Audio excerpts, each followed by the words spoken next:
രാമ രാമ രാമ ഹരേ ഹരേ. ഹരേ കൃഷ്ണ കൃഷ്ണ കൃഷ്ണ ഹരേ ഹരേ.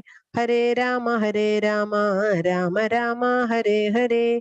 ഹരേ കൃഷ്ണ കൃഷ്ണ കൃഷ്ണ ഹരേ ഹരേ. ഹരേ രാമ രാമ രാമ ഹരേ ഹരേ. ഹരേ കൃഷ്ണ കൃഷ്ണ കൃഷ്ണ ഹരേ ഹരേ. ഹരേ രാമ രാമ രാമ ഹരേ ഹരേ. ഹരേ കൃഷ്ണ കൃഷ്ണ കൃഷ്ണ ഹരേ ഹരേ. ഹരേ രാമ രാമ രാമ ഹരേ ഹരേ. ഹരേ കൃഷ്ണ കൃഷ്ണ കൃഷ്ണ ഹരേ ഹരേ. ഹരേ രാമ രാമ രാമ ഹരേ ഹരേ. ഹരേ കൃഷ്ണ കൃഷ്ണ കൃഷ്ണ ഹരേ ഹരേ. ഹരേ രാമ രാമ രാമ ഹരേ ഹരേ. ഹരേ കൃഷ്ണ കൃഷ്ണ കൃഷ്ണ ഹരേ ഹരേ. ഹരേ രാമ രാമ രാമ ഹരേ ഹരേ. ഹരേ കൃഷ്ണ കൃഷ്ണ കൃഷ്ണ ഹരേ ഹരേ. ഹരേ രാമ രാമ രാമ ഹരേ ഹരേ. ഹരേ കൃഷ്ണ കൃഷ്ണ കൃഷ്ണ ഹരേ ഹരേ. ഹരേ രാമ രാമ രാമ ഹരേ ഹരേ. ഹരേ കൃഷ്ണ കൃഷ്ണ കൃഷ്ണ ഹരേ ഹരേ. ഹരേ രാമ രാമ രാമ ഹരേ ഹരേ. ഹരേ കൃഷ്ണ കൃഷ്ണ കൃഷ്ണ ഹരേ ഹരേ. ഹരേ രാമ രാമ രാമ ഹരേ ഹരേ. ഹരേ കൃഷ്ണ കൃഷ്ണ കൃഷ്ണ ഹരേ ഹരേ. ഹരേ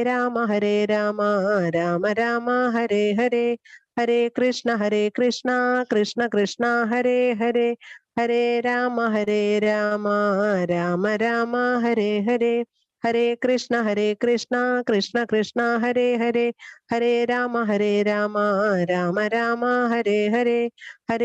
ഹരേ കൃഷ്ണ കൃഷ്ണ കൃഷ്ണ ഹരേ ഹരേ. ഹരേ രാമ രാമ രാമ ഹരേ ഹരേ. ഹരേ കൃഷ്ണ കൃഷ്ണ കൃഷ്ണ ഹരേ ഹരേ. ഹരേ രാമ രാമ രാമ ഹരേ ഹരേ. ഹരേ കൃഷ്ണ കൃഷ്ണ കൃഷ്ണ ഹരേ ഹരേ. ഹരേ രാമ രാമ രാമ ഹരേ ഹരേ. ഹരേ കൃഷ്ണ കൃഷ്ണ കൃഷ്ണ ഹരേ ഹരേ. ഹരേ രാമ രാമ രാമ ഹരേ ഹരേ. ഹരേ കൃഷ്ണ കൃഷ്ണ കൃഷ്ണ ഹരേ ഹരേ. ഹരേ രാമ രാമ രാമ ഹരേ ഹരേ. ഹരേ കൃഷ്ണ മാതാജി. ഹരേ കൃഷ്ണ. ഒരു മിനിറ്റ് ഞാൻ ചൊല്ലാം. ഹരേ കൃഷ്ണ കൃഷ്ണ കൃഷ്ണ ഹരേ ഹരേ. ഹരേ രാമ രാമ രാമ ഹരേ ഹരേ. ഹരേ കൃഷ്ണ കൃഷ്ണ കൃഷ്ണ ഹരേ ഹരേ. ഹരേ രാമ രാമ ഹരേ ഹരേ. ഹരേ കൃഷ്ണ കൃഷ്ണ ഹരേ. ഹരേ രാമ രാമ ഹരേ ഹരേ. ഹരേ കൃഷ്ണ കൃഷ്ണ ഹരേ ഹരേ. ഹരേ രാമ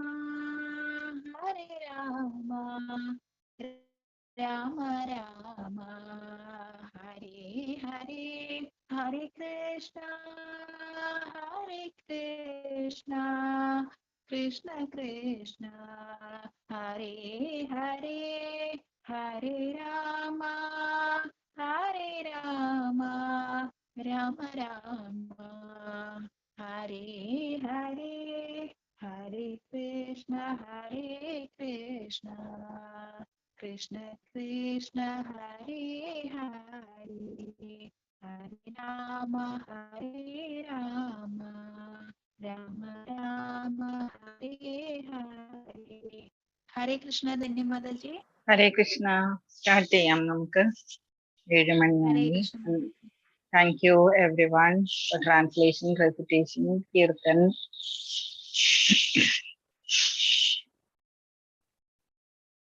ഓം അജ്ഞാനതിമിരാന്ധസ്യ ജ്ഞാനാഞ്ജനശലാകയാ ചക്ഷുരുന്മീലിതം യേന തസ്മൈ ശ്രീഗുരവേ നമഃ.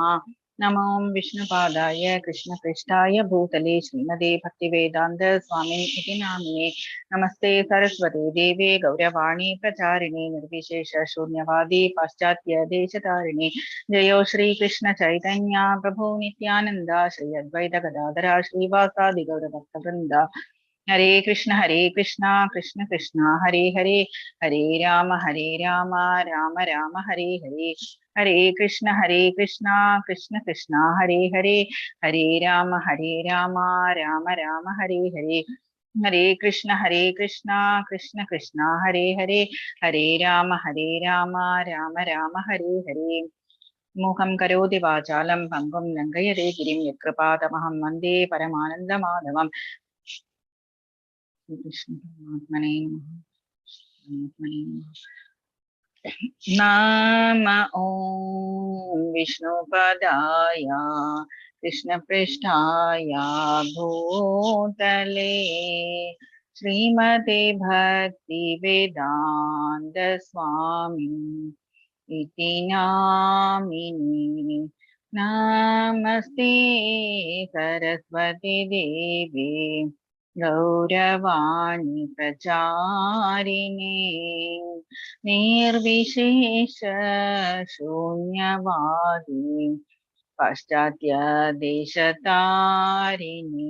ജയോ ശ്രീ കൃഷ്ണ ചൈതന്യ പ്രഭോ നിത്യാനന്ദ ശ്രീ അദ്വൈത ഗദാധര ശ്രീവാസാദി ഗൗർ ഭക്തവൃന്ദ.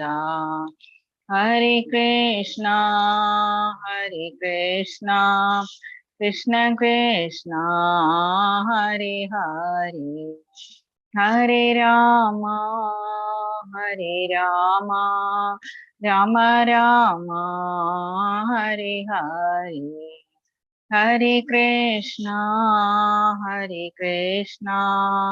കൃഷ്ണ കൃഷ്ണ ഹരേ ഹരേ, ഹരേ രാമ രാമ രാമ ഹരേ ഹരേ. ഹരേ കൃഷ്ണ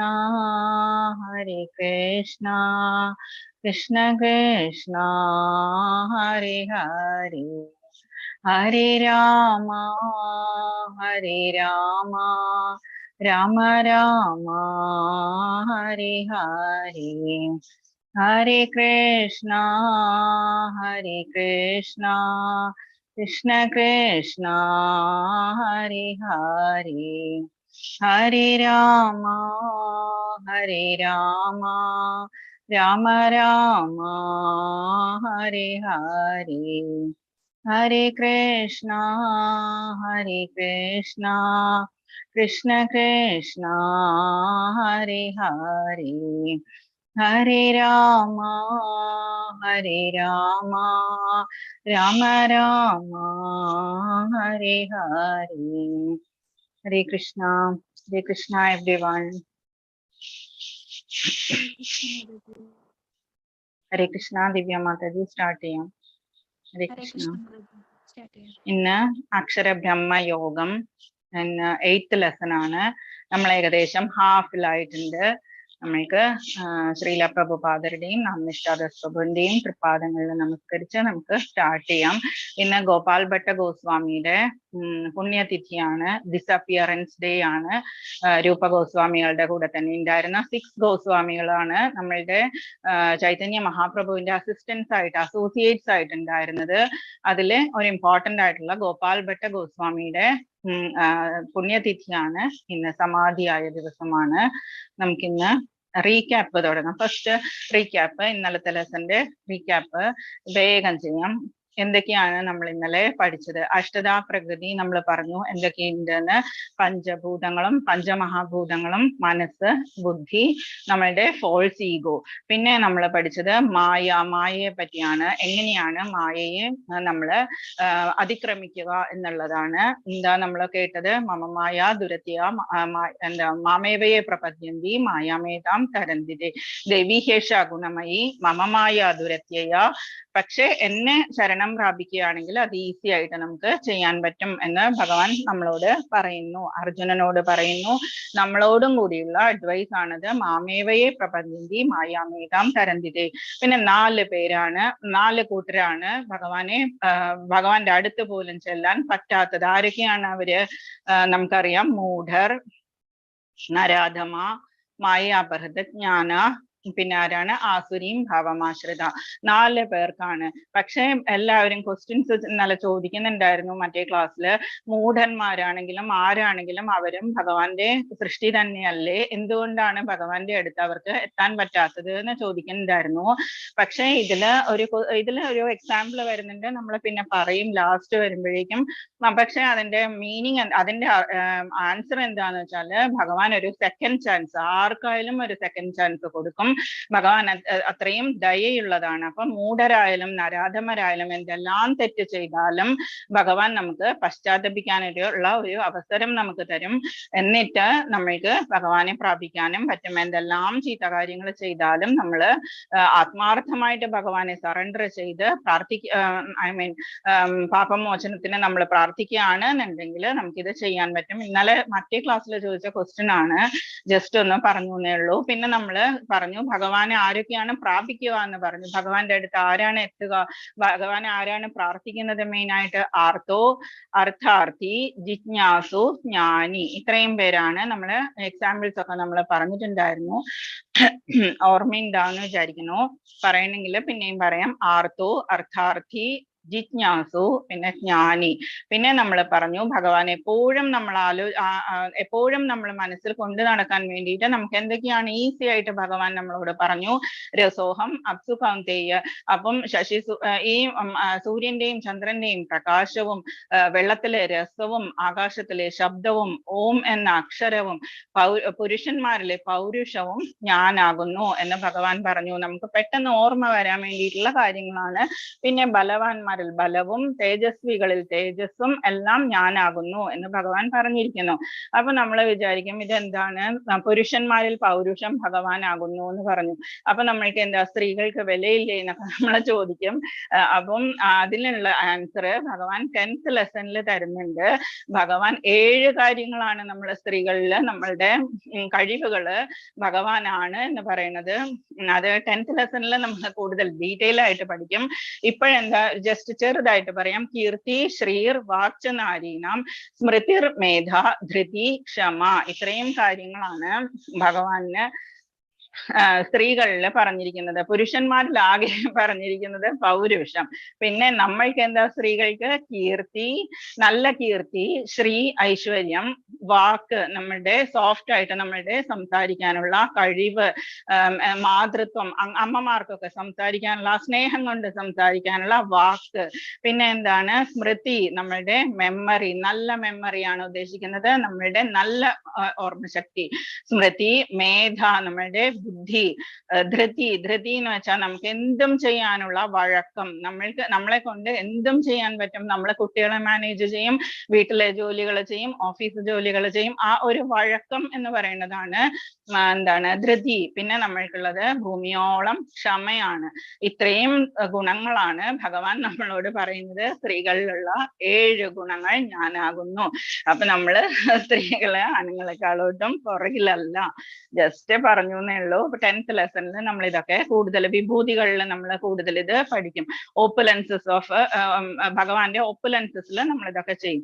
പിന്നെ നമ്മൾ എന്താ ചെയ്യുന്നത് കേട്ടു ഇന്നലെ, സീഡ് ഗിവിംഗ് ഫാദർ ആണ് എന്ന് പറഞ്ഞു.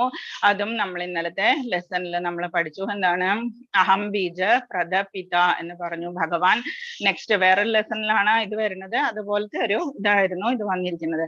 പിന്നെ നമ്മള് ഇന്നിപ്പം കീർത്തനം ചെയ്തു. എല്ലാവരും 10 മിനിറ്റൊക്കെ നമുക്ക് കീർത്തനം ചെയ്യാനുള്ള സമയം കിട്ടി. നമ്മൾ ജസ്റ്റ് കീർത്തന മഹിമ ഒന്നും കൂടി പറഞ്ഞു ഉറപ്പിച്ചിട്ട് നമുക്ക് മുമ്പോട്ട് പോവാം. കലോ തദ്ധ്യായതേ വിഷ്ണു എന്ന് പറയുന്നു. എന്താണ് കലിയുഗത്തിൽ നമ്മൾ വിഷ്ണു ഭഗവാനെ ധ്യാനിക്കുക അല്ലെങ്കിൽ ഹരികീർത്തനം ചെയ്യുക, അതാണ് നമ്മളോട് മോക്ഷത്തിനുള്ള അല്ലെങ്കിൽ ഏറ്റവും നല്ല ഒരു ഉപായം ആയിട്ട് പറയുന്നത്. സത്യയുഗത്തില് തപസ് ചെയ്യുന്നത് കൊണ്ടും ത്രേതായുഗത്തില് യജ്ഞങ്ങൾ ചെയ്യുന്നത് കൊണ്ടും പിന്നെ ദ്വാപരയുഗത്തില് വിഗ്രഹാരാധന ചെയ്യുന്നത് കൊണ്ടും ഉള്ള ഫലങ്ങളെല്ലാം നമുക്ക് കലിയുഗത്തില് ജസ്റ്റ് ഹരിനാമ സങ്കീർത്തനം കൊണ്ട് മാത്രം നമുക്ക് കിട്ടുന്നു. പിന്നെ ഓൾറെഡി നമ്മൾ കേട്ടു, ഹരേർനാമൈവ കേവലം കലോ നാസ്തിയേവ ഗതിരന്യഥ. നമുക്കുള്ള ഒരേ ഒരു ഗതി അത് മാത്രമേ ഉള്ളൂ. 3 പ്രാവശ്യം എടുത്തെടുത്ത് അത് പറഞ്ഞിരിക്കുന്നു. അപ്പോൾ നമുക്ക് കീർത്തനത്തിന്റെ മാഹാത്മ്യത്തെ പറ്റി ജസ്റ്റ് ഒരു ചെറിയ സ്റ്റോറി പറഞ്ഞിട്ട് നമുക്ക് മുമ്പോട്ട് പോകാം. ഇന്ന് കുറച്ചൊരു ടഫ് സബ്ജക്റ്റ് ആണ് പരമപദപ്രാപ്തി, അക്ഷരബ്രഹ്മ യോഗ എന്ന് പറയുന്നത്. ഇന്ന് വരുന്ന സബ്ജക്റ്റ് നമ്മുടെ കാലമാണ്. നമ്മൾ പറഞ്ഞു, ഫസ്റ്റ് തന്നെ നമ്മൾ പറഞ്ഞു എത്ര അധ്യായങ്ങളുണ്ട്? 18 അധ്യായങ്ങളുണ്ട്, 700 ശ്ലോകങ്ങളുണ്ട്. അതിൽ 5 ഐറ്റംസ് ആണ് മാറി മാറി വരിക നമ്മൾ പറഞ്ഞു. അതിൽ ഈശ്വരൻ, ജീവാത്മാവ്, ഭൗതിക പ്രകൃതി, കർമ്മം, കാലം വരണു എന്ന് പറഞ്ഞു. ഇന്നാണ് നമ്മള് കാലം എന്ന ഒരു സംഭവം നമ്മൾ പഠിക്കാൻ പോകുന്നത്. അപ്പം കുറച്ച് ടഫായിട്ടുള്ള കുറച്ച് ഡെഫിനിഷൻസ് ഉണ്ട്. 8 കാര്യങ്ങളാണ് അർജുനൻ ഭഗവാനോട് ചോദിക്കുന്നത്. അതെന്തുകൊണ്ടാന്ന് വെച്ചാല് 7ാമത്തെ അധ്യായത്തിന്റെ ലാസ്റ്റ് 2 ശ്ലോകങ്ങളിലായിട്ട് ഭഗവാൻ ബ്രഹ്മം അല്ലെങ്കിൽ അതുപോലെയുള്ള വേർഡ്സ് യൂസ് ചെയ്യുന്നുണ്ട്. അതിഭൂതം, അതിയജ്ഞം, അതുപോലത്തെ വേർഡ്സ് യൂസ് ചെയ്തിട്ടാണ് ഭഗവാൻ പറയുന്നത് മരണസമയത്ത് പോലും എന്നെ ധ്യാനിക്കുന്നവൻ എന്നിൽ ചേരുന്നു എന്ന് പറയുന്നത്. അപ്പൊ അർജുനൻ അത് ഒരു ഡൗട്ട് ഉണ്ടായി. നമ്മളിപ്പോ ഇന്നലത്തെ ക്ലാസ്സിൽ നമുക്ക് എന്തെങ്കിലും മനസ്സിലായിട്ടില്ലെങ്കിൽ നമ്മൾ പോയി ഇന്ന് വേഗം ഫസ്റ്റ് തന്നെ നമ്മൾ ചോദിക്കില്ലേ അതെന്തായിരുന്നു എന്ന് ചോദിക്കുന്ന ആ അവസ്ഥയാണ് അർജുനന്റെ. നല്ല ഒരു ശിഷ്യനാണ് അർജുനൻ. എപ്പോഴും ഡൗട്ട്സ് ചോദിച്ചിട്ടാണ് മുൻപോട്ട് പോകുന്നത്. ഡൗട്ട്സ് ചോദിച്ചാലാണ് നമുക്ക് എന്തെങ്കിലും പറഞ്ഞു കൊടുക്കാൻ പറ്റുക. അല്ലെങ്കിൽ നമ്മൾ എന്താ ചെയ്യുക, നമ്മൾ ജസ്റ്റ് ബ്രീഫ് ആയിട്ട് പറഞ്ഞു പോകും. പക്ഷെ ക്വസ്റ്റ്യൻസ് ചോദിക്കുമ്പോഴാണ് നമ്മളത് ഡെവലപ്പ് ആയിട്ട് നമ്മൾ ഇലാബറേറ്റ് ചെയ്ത് പറയുക. അതല്ലെങ്കിൽ നമുക്ക് ഇപ്പൊ 1 hour ഉള്ളൂ, അപ്പൊ നമ്മൾ വേഗം വേഗം പോകും. ഞാൻ എന്റെ എക്സാമ്പിൾ പറഞ്ഞു എന്നേ ഉള്ളൂ. അപ്പൊ അർജുനൻ അതുപോലെ കഴിഞ്ഞ ദിവസത്തെ ഡൗട്ട്സ് ആണ് ഇന്ന് എന്ന് വെച്ചാൽ അവര് കണ്ടിന്യൂസ് ആയിട്ടാണ് സംസാരിച്ചു പോകുന്നത്. ഞാൻ ജസ്റ്റ് 7ാമത്തെ ലെസണിലെ ലാസ്റ്റ് 2 ശ്ലോകത്തിലെ വേർഡ്സ് എടുത്തിട്ടാണ് ഇന്ന് അർജുനൻ ക്വസ്റ്റ്യൻ ചെയ്യുന്നത്. അപ്പൊ അതിനു മുമ്പ് ജസ്റ്റ് ഒരു ചെറിയ സ്റ്റോറി കനകദാസന്റെ. നമുക്ക് എല്ലാവർക്കും അറിയാമായിരിക്കും, ചിലപ്പോൾ അഡൾട്ട്സ് ക്ലാസ് ആണ്. കനകദാസൻ ഉടുപ്പിയിലുള്ള ഒരു ഭക്തനായ ഒരു പാട്ടുകാരനായിരുന്നു. വളരെ താഴ്ന്ന ജാതിയിൽ ജനിച്ച ഒരു മനുഷ്യനായിരുന്നു. താഴ്ന്ന കുലത്തിലാണ് ജനനം. അപ്പൊ അവിടെ ഉടുപ്പി ക്ഷേത്രത്തില് ഉള്ളിലേക്ക് താഴ്ന്ന ആൾക്കാരെ കേട്ടില്ല, ബ്രാഹ്മണരെ മാത്രമേ കേട്ടുള്ളൂ.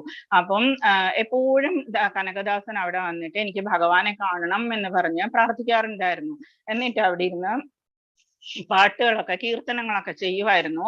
അപ്പൊ അതൊക്കെ ചെയ്യുമ്പോഴേക്കും ബ്രാഹ്മണരെന്താ ചെയ്യുക, പുറത്തേക്ക് ഓടിക്കും. ഇവിടെ ഇരിക്കണ്ട എന്ന് പറഞ്ഞ് ഓടിക്കും. കിഴക്ക് ഭാഗത്ത് വന്നിരുന്നു കഴിഞ്ഞാൽ പടിഞ്ഞാറ് വശത്തെ ഗോപുരത്തിന്റെ ആ സൈഡിലേക്ക് ഓടിക്കും. അങ്ങനെ എപ്പോഴും ഉപദ്രവിക്കും. അപ്പം അവരുടെ ഒരു ബ്രാഹ്മണ്യം എന്ന് പറഞ്ഞ ഒരു സംഭവം, ഒരു ഭയങ്കര ഈഗോ ആണ് അവർക്ക്. അപ്പം ഇപ്പൊ അതിനൊക്കെ ഒത്തിരി മാറ്റം വന്നിട്ടുണ്ട്. അപ്പം ആ സമയത്ത് കനകദാസൻ എന്ത് ചെയ്തു, അവിടെ വന്നിട്ട് എല്ലാ ദിവസവും വന്നിരുന്ന് പ്രാർത്ഥിക്കും, എനിക്കൊന്ന് കാണണേ ഭഗവാനെ, കൃഷ്ണാനി ബേഗനെ ബാരോ, അതൊക്കെ എഴുതിയതാണത്. അപ്പൊ ആ പാട്ടുകളൊക്കെ പാടിയിട്ട് കാണണം എന്ന് പറഞ്ഞ് തൊഴുത് പ്രാർത്ഥിച്ച് കണ്ണിലൊക്കെ വെള്ളം നിറഞ്ഞ് തൊഴുത് വളരെയധികം വിഷമത്തോടുകൂടി തിരിച്ചു പോവും. അങ്ങനെ ഒരു ദിവസം ഭഗവാന് ഭയങ്കരമായിട്ട് ഒരു വിഷമം തോന്നി. കനകദാസൻ എത്ര ദിവസമായി എന്റെ മുമ്പിൽ വന്നിരുന്ന് പാട്ട് പാടുന്നു, ഒരു പ്രാവശ്യം കൂടി ഈ ബ്രാഹ്മണർ കേട്ടണില്ലല്ലോ എന്ന് പറഞ്ഞിട്ട് ഇത്തിരി ദേഷ്യം വന്നു.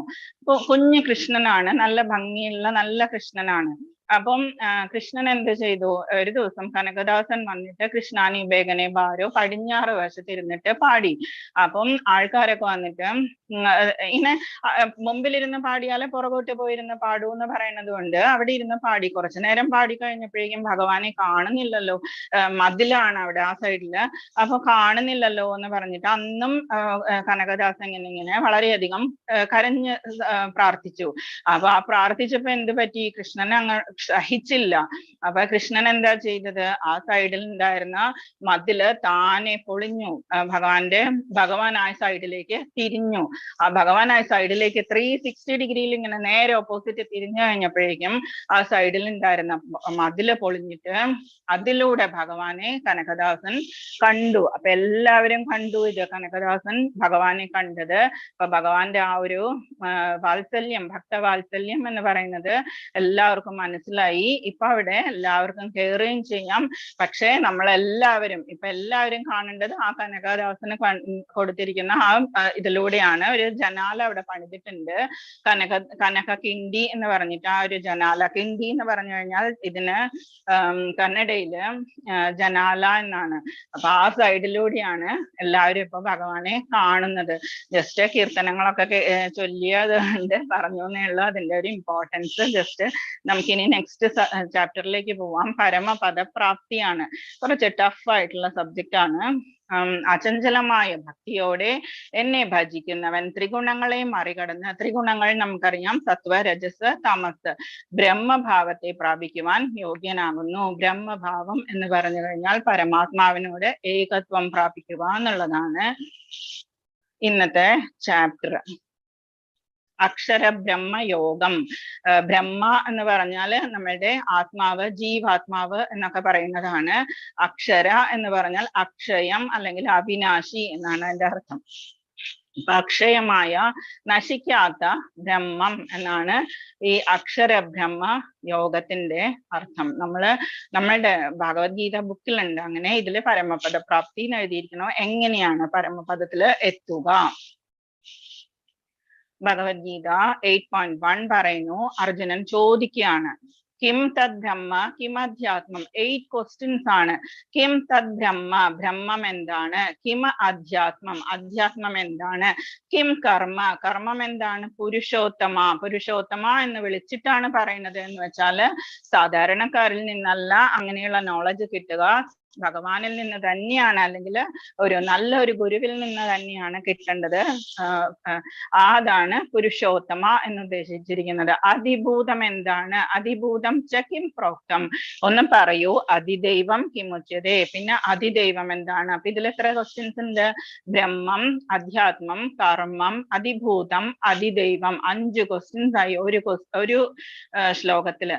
അർജുനൻ ചോദിച്ചു, ഹേ പുരുഷോത്തമ, എന്താണ് ബ്രഹ്മം? ആത്മാവ് എന്നാൽ എന്താണ്? ബ്രഹ്മം എന്താണ്? ബ്രഹ്മം. ആത്മാവ് എന്നാൽ എന്ത്? ഫലോദിഷ്ട കർമ്മം എന്നാൽ എന്ത്? ഭൗതിക പ്രപഞ്ചം എന്നും ദേവന്മാരെന്നും പറയപ്പെടുന്നത് എന്തൊക്കെയാണ്? ക്വസ്റ്റ്യനിൽ തന്നെ നമുക്കറിയാം എന്തൊക്കെയാണ് അതിന്റെ ആൻസേഴ്സ് എന്നുള്ളത്.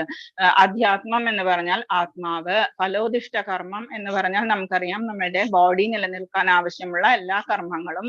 പിന്നെ ഭൗതിക പ്രപഞ്ചം എന്ന് പറഞ്ഞാൽ അധിഭൂതമാണ്. പിന്നെ അതിദൈവം എന്ന് പറഞ്ഞാൽ വിശ്വരൂപമാണ്, ഭഗവാന്റെ എല്ലാ ദേവന്മാരും അതില് പെടുന്നു. അധിയജ്ഞ കഥം ഗോത്ര. പിന്നെ ചോദിക്കുന്നു 8.2 അധിയജ്ഞൻ ആരാണ്? ദേഹേസ്മി മധുസൂദന, എവിടെയാണ് അതിരിക്കുന്നത്? മാതാജി, ബ്രഹ്മം ഒന്ന് വിശദീകരിക്കാമോ? അത് നമ്മള് ക്വസ്റ്റ്യൻ അല്ലേ ഇപ്പൊ പറയണത്, ആൻസർ നമ്മൾ വരുന്നുണ്ടല്ലോ. Okay okay okay. അധിയജ്ഞ കഥം ഗോത്ര. അധിയജ്ഞം എന്താണ്? ദേഹത്തിൽ എവിടെയാണ് അതിരിക്കുന്നത് മധുസൂദന? പ്രയാണകാലേ ച കഥം. പിന്നെ എന്താ ചോദിക്കുന്നത്? പ്രയാണകാലത്തില് നമ്മള് എന്താണ് ചെയ്യേണ്ടത്? അപ്പോ മധുസൂദന ആരാണ് യജ്ഞദേവത ഈ ശരീരത്തിൽ? അപ്പൊ 5 ക്വസ്റ്റ്യൻസ് നമ്മൾ ഫസ്റ്റ് ശ്ലോകത്തിൽ കേട്ടു. എന്താണ് ബ്രഹ്മം, അധ്യാത്മം, അതിദൈവം, ഇതൊക്കെ നമ്മൾ കേട്ടു 5 എണ്ണം. പിന്നെ നമ്മൾ കേൾക്കണു മൂന്നാമത്തേതില് ആരാണ് യജ്ഞദേവത, അധിയജ്ഞൻ ആരാണ്, അതെവിടെയാണ് ഇരിക്കുന്നത്? ഭക്തിയുത സേവന നിരതരായവർക്ക് മരണവേളയിൽ അങ്ങയെ എങ്ങനെ അറിയാൻ പറ്റും? അപ്പം ഇത്രയും ക്വസ്റ്റ്യൻസ് ആണ് ഇന്നിപ്പോ ഭഗവാൻ ആൻസർ ചെയ്യാൻ പോകുന്നത്. ഇനി ഇതേപ്പോ കേൾക്കണു നമ്മള്. ശ്രീ ഭഗവാനുവാച്ച് അക്ഷരം ബ്രഹ്മ പരമം സ്വഭാവോധ്യാത്മമുച്യതേ ഭൂതഭാവോദ്ഭവകരോ വിസർഗ കർമ്മ സംജ്ഞിത. അപ്പം എഴുതി വെക്കുന്നവർക്ക് ആദ്യം തൊട്ട് എഴുതാം. എന്താണ് ബ്രഹ്മം? ഫസ്റ്റ് വൺ ബ്രഹ്മം, സെക്കൻഡ് വൺ അധ്യാത്മം, തേർഡ് വൺ കർമ്മം, ഫോർത്ത് വൺ അതിഭൂതം, ഫിഫ്ത്ത് വൺ അതിദൈവം, പിന്നെ സിക്സ്ത് വൺ അധിയജ്ഞ, പിന്നെ എവിടെയാണ് അധിയജ്ഞൻ ഇരിക്കുന്നത്, പിന്നെ ലാസ്റ്റ് വൺ പ്രയാണ കാലത്തിൽ എങ്ങനെയാണ് നമ്മൾ ഭഗവാനെ അറിയുക. 8 ക്വസ്റ്റ്യൻസ് മനസ്സിലായോ? ആൻസേഴ്സ് ഞാനിപ്പോ പറയാൻ പോകുന്നതേ ഉള്ളൂ. Questions okay. 8.3 ഭഗവാൻ പറയുന്നു അക്ഷരം ബ്രഹ്മ പരമം എന്ന് വെച്ചാല് അക്ഷയമായ ആത്മാവാണ് ബ്രഹ്മം, പരമമായ അക്ഷയമായിട്ടുള്ള ബ്രഹ്മം ആത്മാവ്. സ്വഭാവോധ്യാത്മമുച്ചതേ, ആ അധ്യാത്മം ആത്മാവിന്റെ സ്വഭാവം എന്ന് പറയുന്നതാണ് അധ്യാത്മം. അതാണ് നമ്മളുടെ മനസ്സ്, ശരീരം, ഇന്ദ്രിയങ്ങൾ. രണ്ട് ആൻസേഴ്സ് മനസ്സിലായോ? ഫസ്റ്റ് വൺ ബ്രഹ്മം, അത് പരമാത്മാവ്, ഭഗവാൻ നമ്മൾ ഭാഗവതത്തിൽ പറയും. നമ്മൾ പക്ഷെ ഇവിടെ പറയുന്നത് ആത്മാവാണ് ബ്രഹ്മം എന്ന് വെച്ചാല് പരമാത്മാവായിട്ടും നമുക്ക് വിചാരിക്കാം, ആത്മാവായിട്ടും വിചാരിക്കാം, ഭഗവാനായിട്ടും വിചാരിക്കാം. അവിനാശിയും അതീന്ദ്രിയനുമായ ആത്മാവാണ് ബ്രഹ്മം. ബ്രഹ്മത്തിന്റെ ശാശ്വത പ്രകൃതി എന്ന് വെച്ചാല് ഭൗതിക പ്രകൃതിയാണ് എന്ത്? അധ്യാത്മം. മനസ്സിലായോ? ജീവാത്മാക്കളുടെ ഭൗതിക ശരീരത്തിന്റെ വികാസത്തിന് വേണ്ടുന്ന പ്രവർത്തനങ്ങളാണ് കാമ്യകർമ്മങ്ങൾ. എത്ര എണ്ണം ആൻസർ ചെയ്തു ഭഗവാൻ? ഒന്ന് ബ്രഹ്മം, പിന്നെ അധ്യാത്മം, പിന്നെ കാമ്യകർമ്മങ്ങൾ. അത്രയും ഭഗവാൻ ആൻസർ ചെയ്തു കഴിഞ്ഞു. മനസ്സിലായോ? ഇതിലൊക്കെ നമ്മൾ ചെയ്യുന്ന ചീത്ത കർമ്മങ്ങളും നല്ല കർമ്മങ്ങളും ഇതിലുണ്ട്. നോൺ വെജിറ്റേറിയൻ കഴിക്കുന്നതും, സ്ത്രീകളുടെ ഇത് പുറകെ പോകുന്നതും, ആനിമൽസിന്റെ ക്യാരക്ടറും എല്ലാം ഭൗതിക പ്രകൃതിയിൽ ഉൾപ്പെടുന്നു. അധ്യാത്മം എന്ന് പറയുന്നത് എന്താണ്?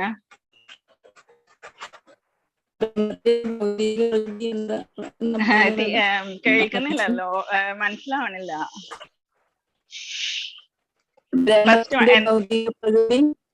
ഭൗതിക പ്രകൃതിയാണ് അധ്യാത്മം എന്ന് പറയുന്നത്. നമ്മള് പിന്നെയും ഇതില് അതിഭൂതം എന്ന് പറയുന്നതാണ് മെറ്റീരിയൽ നേച്ചർ എന്ന് പറയുന്നത്.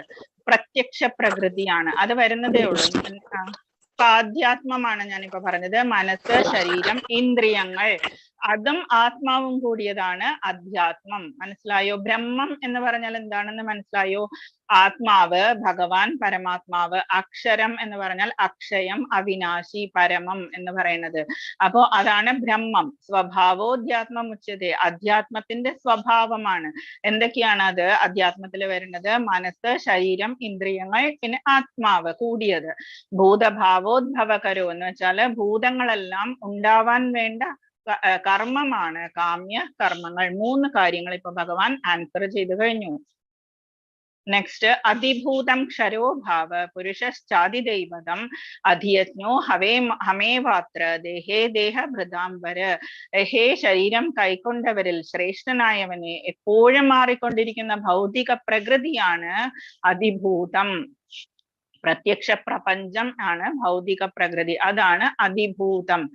പിന്നെ നമ്മൾ പറയാൻ പോകുന്നത് അതിദൈവം, സൂര്യൻ, ചന്ദ്രൻ, ദേവന്മാർ എല്ലാം ഉൾക്കൊള്ളുന്ന ഭഗവാന്റെ വിശ്വരൂപമാണ് അതിദൈവം. സകല ശരീരങ്ങളുടെയും ഹൃദയത്തിൽ വാണരുളുന്ന പരമാത്മാവായ ഞാൻ അധിയജ്ഞൻ. ഇപ്പൊ മനസ്സിലായോ? എല്ലാ ക്വസ്റ്റ്യൻസിനും ആൻസർ കിട്ടിയോ? ലാസ്റ്റ് ക്വസ്റ്റ്യൻ ഒഴിച്ച് ബാക്കിയെല്ലാം ആയിട്ടുണ്ട്. ഈ 3 ഒന്നും കൂടി മനസ്സിലായില്ല ശരിക്കും. അതിഭൂതം ക്ഷരോഭാവ പുരുഷശ്ചാതിദൈവതം അധിയജ്ഞോ ഹമേവാത്ര ദേഹേ ദേഹ ഭൃതാംബര. ശരീരം കൈക്കൊണ്ടവൽ ശ്രേഷ്ഠനായവനെ എപ്പോഴും മാറിക്കൊണ്ടിരിക്കുന്ന ഭൗതിക പ്രകൃതി, പ്രത്യക്ഷ പ്രപഞ്ചമാണ് അതിഭൂതം. നമ്മളിപ്പോ കണ്ടുകൊണ്ടിരിക്കുന്ന പ്രപഞ്ചം, ഭൗതിക പ്രപഞ്ചം. നെക്സ്റ്റ് വരുന്നത് അതിദൈവം, അത് ഭഗവാന്റെ വിശ്വരൂപമാണ്. അതിൽ സകലവിധ ദേവന്മാരും ഉൾപ്പെടും. അതിനെ നമ്മൾ അതിദൈവം എന്ന് പറയും. പിന്നെ എല്ലാവരുടെയും ഹൃദയത്തിലിരിക്കുന്ന ഞാൻ അധിയജ്ഞൻ. ഓൾമോസ്റ്റ് ക്വസ്റ്റ്യൻസ് എല്ലാം വളരെ ഈസി ആയിട്ട് സിംപ്ലിഫൈ ചെയ്തിട്ട് ഇപ്പൊ പറഞ്ഞിട്ടുണ്ട്. മനസ്സിലായില്ലെങ്കിൽ ഒന്നും കൂടി പറയാം, നോ പ്രോബ്ലം. മനസ്സിലായി. ഇനി നമ്മള് പ്രയാണകാലേ, നമ്മള് ഇതുവരെ നമ്മള് ഡെത്ത് എന്നുള്ള വേർഡ് യൂസ് ചെയ്തിട്ടില്ലായിരുന്നു. നമ്മൾ എന്താ പറഞ്ഞിരുന്നു വന്നത്? ദേഹിനോസ്മിൻ യഥാദേഹേ തഥാ ദേഹാന്തര പ്രാപ്തിർ ധീരസ്തത്രന മുഖ്യതി. ഒരു ശരീരത്തിൽ നിന്നും മറ്റൊരു ശരീരത്തിലേക്ക് ആത്മാവ് പോകുന്നതിനെ നമ്മള് ദേഹാന്തര പ്രാപ്തി, അതിൽ നമ്മള് പേടിക്കരുത് എന്നൊക്കെയാണ് നമ്മൾ സംസാരിച്ചു കൊണ്ടിരുന്നത്. ഇന്ന് നമ്മൾ സംസാരിക്കുന്നു അന്തകാലേ ചമാമേവ സ്മരൻ മുക്ത്വാ കളേബരം. എങ്ങനെയാണോ നമ്മൾ അന്തകാലത്തില് മരണസമയത്ത് എന്താ ചെയ്യേണ്ടത്, നമ്മുടെ ഡെത്ത് അതൊരു ട്രൂത്ത് ആണ്. അത് നമ്മൾക്ക് ട്രൂത്ത് എന്ന് പറയുന്നത് മെയിൻ ആയിട്ടുള്ളത് എന്താണ്, ജനിച്ചാൽ ഒരു ദിവസം മരിക്കും, മൃത്യുള്ളവനാണ് മർത്യൻ എന്ന് പറയുന്നത്. അതുകൊണ്ട് നമ്മൾ മസ്റ്റ് ആയിട്ട് നമുക്ക് വരുന്ന നെക്സ്റ്റ് ക്വസ്റ്റ്യൻ ആണ് പ്രയാണകാലം. അത് അർജുനൻ ചോദിക്കുകയും ചെയ്തു, മരണസമയത്ത് ഞാൻ നിന്നെ ധ്യാനിക്കാൻ വേണ്ടിയിട്ട് എന്ത് ചെയ്യണം, അല്ലെങ്കിൽ ഞാൻ എവിടേക്കാണ് ധ്യാനിക്കുന്നവരെ പോവുക എന്ന് ചോദിച്ചു. അപ്പൊ അതിനുള്ള ആൻസർ ആണ് നെക്സ്റ്റ് തരുന്നത്. 8th ക്വസ്റ്റ്യന്റെ ആൻസർ ആണ് അന്തകാലേ ച മാമേവ സ്മരൻ മുക്ത്വാ കളേബരം. കളേബരം എന്ന് പറഞ്ഞാൽ ശരീരം. അന്തകാലേ എന്നെ തന്നെ, മാം ഏവ സ്മരൻ മുക്ത്വാ ദേഹം ത്യജിക്കുന്ന ആള്, എന്റെ ശരീരം എന്നെ തന്നെ, കളേബരം എന്ന് വെച്ചാൽ എന്റെ ശരീരം, ഞാൻ എന്നെ തന്നെ ധ്യാനിച്ചുകൊണ്ട് ആരാണോ ശരീരം ഉപേക്ഷിക്കുന്നത്, യപ്രയാതി സമദ്ഭാവം എന്റെ തന്നെ ഭാവത്തെ പ്രാപിക്കും എന്നുള്ളതിന് നാസ്തി അത്ര സംശയമേ ഇല്ല. ഇതില് കാണണോ നമ്മൾക്കറിയാം, ഭീഷ്മ പിതാമഹൻ ഉത്തരായണം കാത്ത് ശരശയ്യയിൽ കിടക്കുന്നതാണ്.